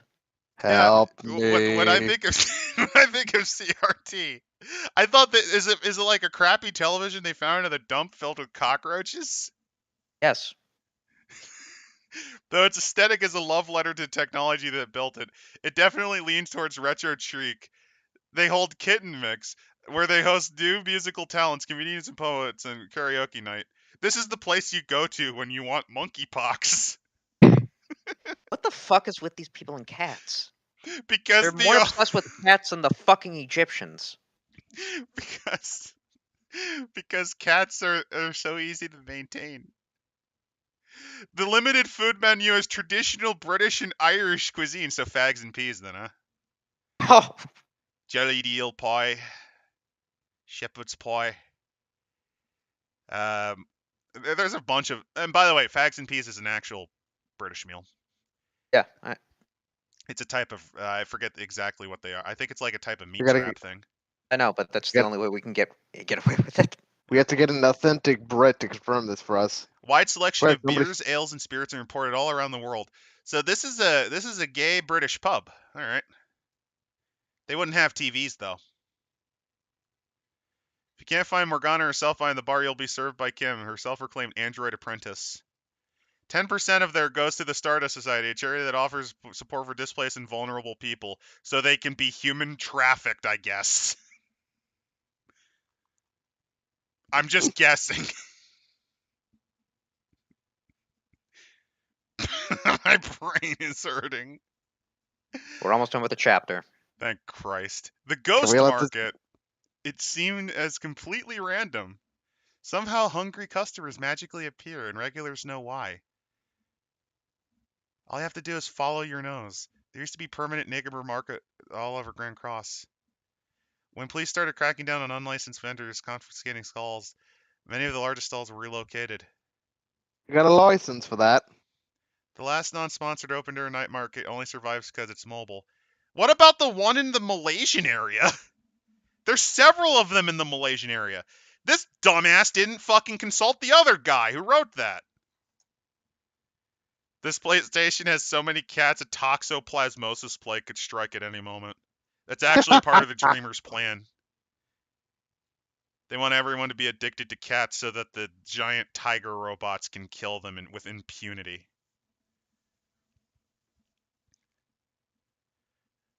Ghost Market's open for the dinner time crowd and stays busy until open hours in the morning. It is serving the best and cheapest food until the shawarma shaved down to shreds and the ramen joints run out of broth. Oh hey, shawarma! I'm surprised they actually know that ethnic food. By the way, here's the thing. Well, If they're open Adam, for don't- several don't be- hours, how the fuck are the police not just cracking their faces in? I was about to say, Adam, don't act so impressed. I mean, this was a post-Avengers world, so Here's my problem. Wouldn't the Ghost Market get its shit wrecked by the police if they're open that long? Don't think about it. don't Yeah, I think know. about it. I'm just pointing that out. Here's some of the stalls you can get. Amazing 3D magic ice. You 3D print ice sculptures. That actually sounds terrible because the point of shaved ice is to actually allow the flavors to penetrate in, and if you're 3D printing, you're not capable of doing that. So that's a failure. Deep fried everything. Processed food and tempura style vegetables. Bring anything from the market and they'll deep fry it for the challenged. Local teenagers swear by something they call a nuked Alaska. A Taiwanese ice cream peanut butter roll rewrapped to include a popsicle of their choice. That sounds disgusting. I thought it was their version of a federal informant. Copycat Queen. It's a low budget version of whatever exciting new foods have crossed the tension. Okay, that just sounds really boring though. Ghost Market, the fantastic roti. They've been Shan Qualian style runny eggs, scallion. Okay. Like I like my cuisines, but these are. We are not a market stall. Formerly named Fusion Dance Pizza Everything, Striate Food, and too many names to remember. Pun-based cuisine. I hate them already, and I hope the cops break their legs. I hate them already. Wine chata. Wine and horchata. That's gonna taste like fucking ass. Oh, God. Burritos. Dessert burritos filled with tapioca balls and cake. No! Horrible. And takoyaki. Octopus balls seasoned like... I hope the cops break their legs. This has made us pro-police brutality. Not pro-police. Pro-police brutality. I hope the Pro-death. cops break their legs. No. They could still cook if they have their arms. I hope the cops break their arms beyond repair. I want Judge Dredd now in society. I hate them. I hate them so fucking much. At least the other ones kind of almost sound real. I hate them. That sounds like something you'd see on TikTok cooking. You know the concept like, hey, I bought $80 worth of food. Let's throw it away for fucking updoots. Am I right? I'm not a 15-year-old girl, so I'm not on TikTok. Ugh. I'm not either. I just watched this guy called August the Duck. And he sometimes looks at terrible TikTok cooking. Halmyeoni Zeomuk. They believe in the traditional flavors of the Korean comfort food they grew up on. Fish cakes and mushroom skewers cooked in warm and sustaining anchovy broth. One of the few okay, so this would be fine. I just don't know if that there's other Korean street food. Like, did you know Koreans also have their own take of the hot dog? And it's kind of amazing. It's like a weird corn dog. They also have this super omelet, from what I remember. Interesting how most of these restaurants are Asian. Yeah, it's almost like they have a bit of a yellow fever or something. Well, where's my Ethiopian place? Well, I'm gonna be honest. It makes sense considering the writer is Alison Tam. That last name kind of gives it away. Well, here's my problem. Where's like your Ethiopian stuff with they have their own versions of curries, which are pretty cool. And I forget the name of their bread, but it's like a big bread platter, and it's amazing. It's like a great sourdough thing that you kind of use as a dish and also to kind of wrap your other options. They also serve a pretty good honey. They have their own version of mead. It's called a honey wine. Where's your Haitian grease pit? What's the term for that place where you can just eat nothing but steak until you fucking puke? That's from South America. Rotatio. It's like where you can keep ordering horrendous and disgusting amounts of steak until you fucking puke. Anyway, here's the people. Do we care about them? Do we? I want to go to bed. Okay, the last kiss. Neon red lips flash across a sign in a dimly lit bar. Last Kiss looks to be an ordinary dive, if a bit gauche, and its pitiful attempts to recreate a 1930s speakeasy aesthetic. Wait, how'd you pronounce it? Gauche? Gauche. Gauche. Gauche.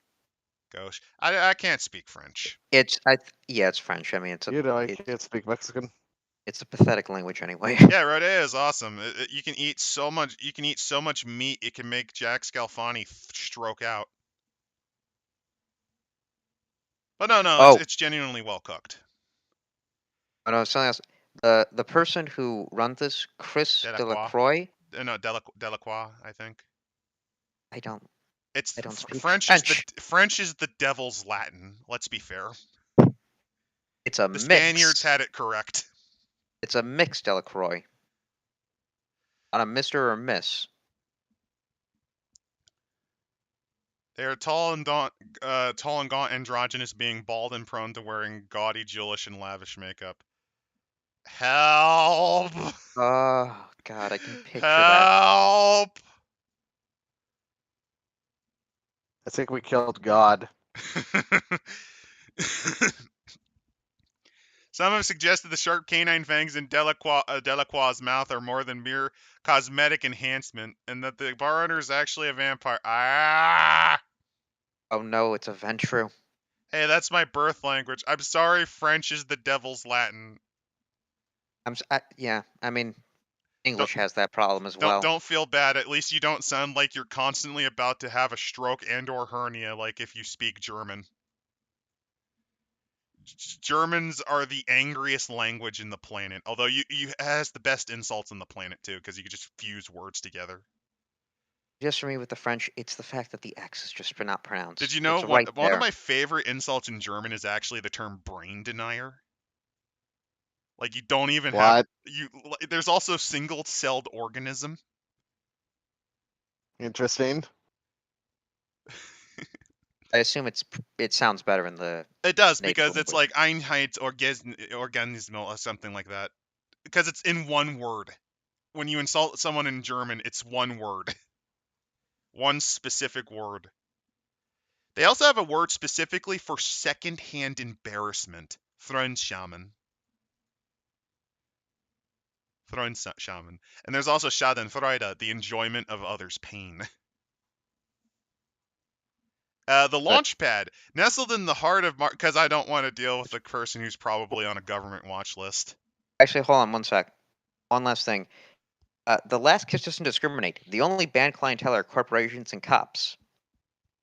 That's not going to stop them from just kicking down the door and dragging you all out. That's like some soft citizens. That's like some soft sit logic right there. You know what? That would actually make things more interesting if this person was literally a sovereign citizen. Oh no, I know that Castilian Spanish has some pretty dumb fucking things in it. They have their own version. They use a term called vosotros, which like no other Spanish variant uses.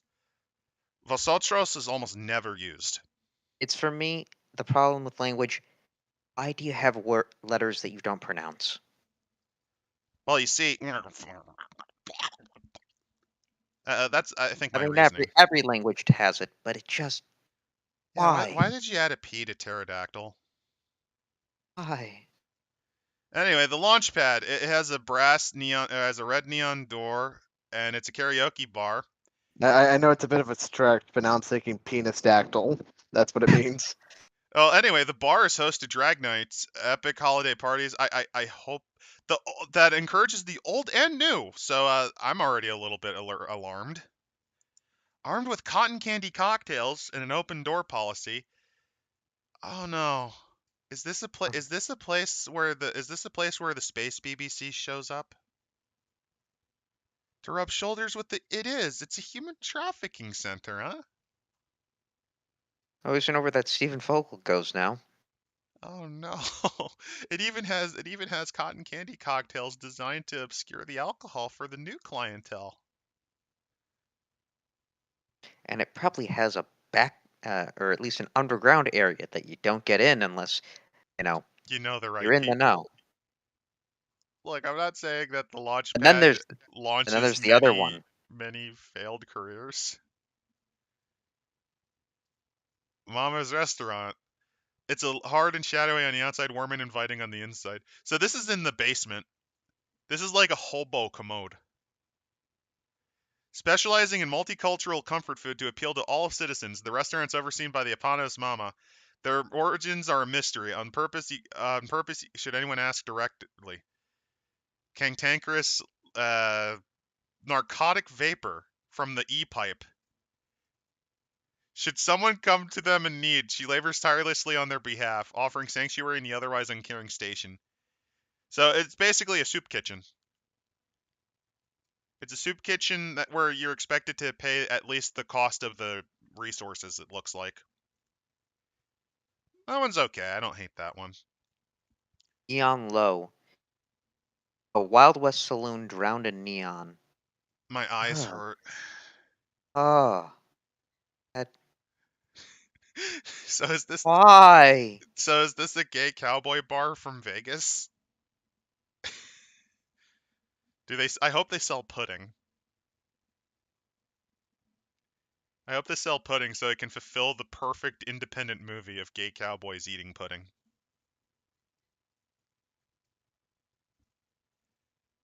So it's a neon nightmare, especially for those who don't strictly operate within the confines of the law. It was once an abandoned themed bar. It's highly automated and has few humans on staff. The bar trades information if you know the right passwords, if the rumors are believed. Fact-finding crap. The Spice Market.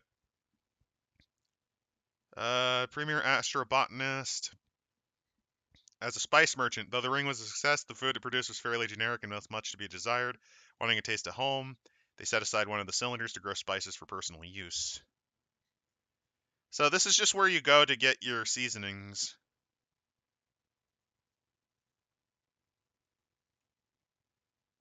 Yeah, it's just a spice market. Okay. Other locations, the Contact Community Center. Mid-sized transit station. It's a small community center, deals with homebound, those who blah, blah, blah.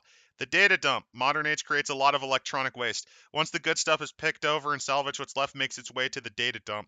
The data dump is the place for obscure hard drives, tape machines, Zoom disks, and sometimes a stray card catalog or UNIAC 3 mainframe. Haha, I know computing. UNIAC was ancient computer from long time ago. Ha ha ha ha ha ha ha ha. Which I would made not be funny. I understood. am so funny. Please laugh. Why are you throwing rocks at me? I am angry. Don't do that, human being. Sorry, I thought an alien wrote that section. Oh, then that would have been funny. The dump's alleyway storefront is seen better. So basically, this is just where you throw your old hard drives away. Run by someone with serial killer blue eyes. Yeah? Which, why would you ever describe somebody like that? A person who wants to be edgy. There's the Earthton Co-op. They house all the original members, and it's like some weird cooperative thing. And it's kind of boring. The Museum of Grand Cross History. Oh my god. Please let The it thing that's end. been around for 10 fucking years. Please be around. Please end. It was built in the style of the Smithsonian. There's a diorama of Earth. The Hall of Zoology. Please. Please. Just end. We're almost done with the chapter. Please. And we have the public school, a fucking luxury development. I'm just skipping to GCPS Grand Public School, which I think is 2501 the one from Hey Arnold? No, PS 118. Yeah, I remember now. It's some fucking reference, you know that. When it became a low-cost public education option for L4 refugees and their families. It's not so much a building as a collection of workshops, decommissioned cargo pods, and a HAB module welded together. What the fuck? This was supposed to be pre-planned, right? Well, remember, the rich people, they hate public schooling. But this was built when the city was being planned. What the Conservatives fuck? hate public education. This is my parody of of how I view conservative government. So they're gonna treat public So schooling here's like the thing. shit. What are the odds this human piece of garbage actually had a privileged education career themselves and never actually went to a public school? Legitimately, I'm going to say at least 25% chance. I'm gonna go actually 50. We'll go half-half. So anyway, now it's the crappy inner city school, staffed by a mix of well-meaning but ineffectual cartel suits, Grand Cross locals, and visiting trade folks. The faculty has recently swelled to include the ranks of the highly educated but underemployed corporate expatriates. The resulting expertise has bolstered the school's offering this term, and it's not unusual to see remedial programming be taught by a former system op, SysOp, or the after-school robotics and engineering club working on scavenged drones. So, what are the rates of drug use and or knife fights in the school? How many drugs and how many children have to be sent to the ER? Yes. How many vials of Narcan do they have to go through a day? Yes. I'm just pointing out. After hours, it also offers electives from anything from civics. So it's basically just a weird an inner city school that actually has a surprisingly competent staff. None of them are about to have a psychotic break. None of them literally are just in it for the paycheck. None of them are just like there to like because fuck it. That's the only thing. They got shuffled from a previous place. And none of them are there because, oh, they like kids. If you Yeah, get I what mean, there's some that genuinely do. No, There's no promoted like I used to work as a lawnmower man, and then I got my education to help the kids. no, I mean like kids, as in they like them. Oh, I didn't even think of that because that happened too many times previously.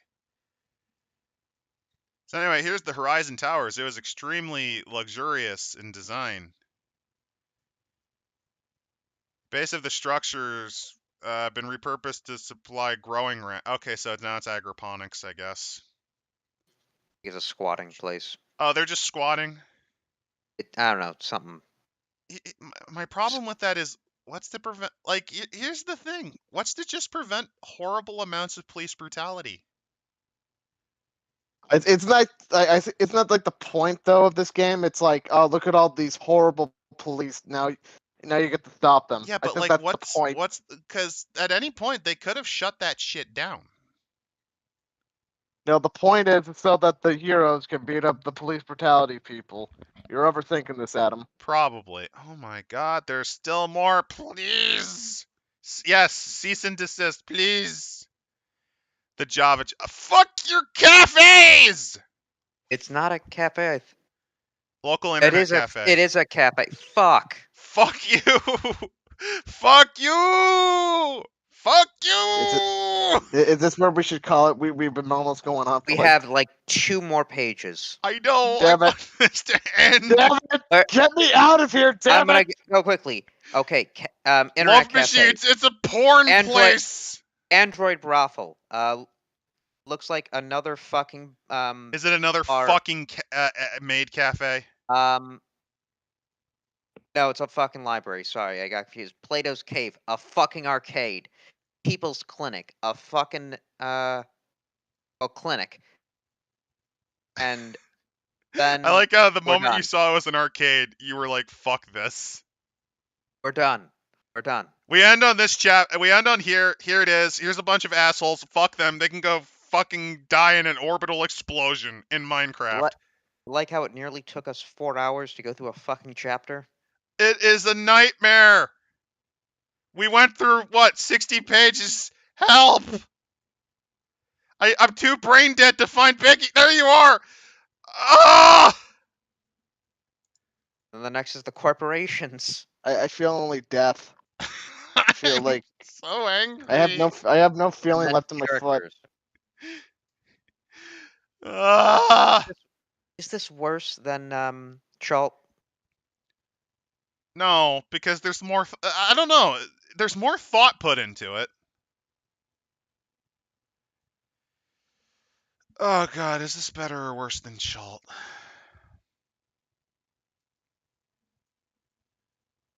Like they both need to go through the editing booth, but I'd say this is slightly better than Schalt. at least this has structure. Also, And there's only one book.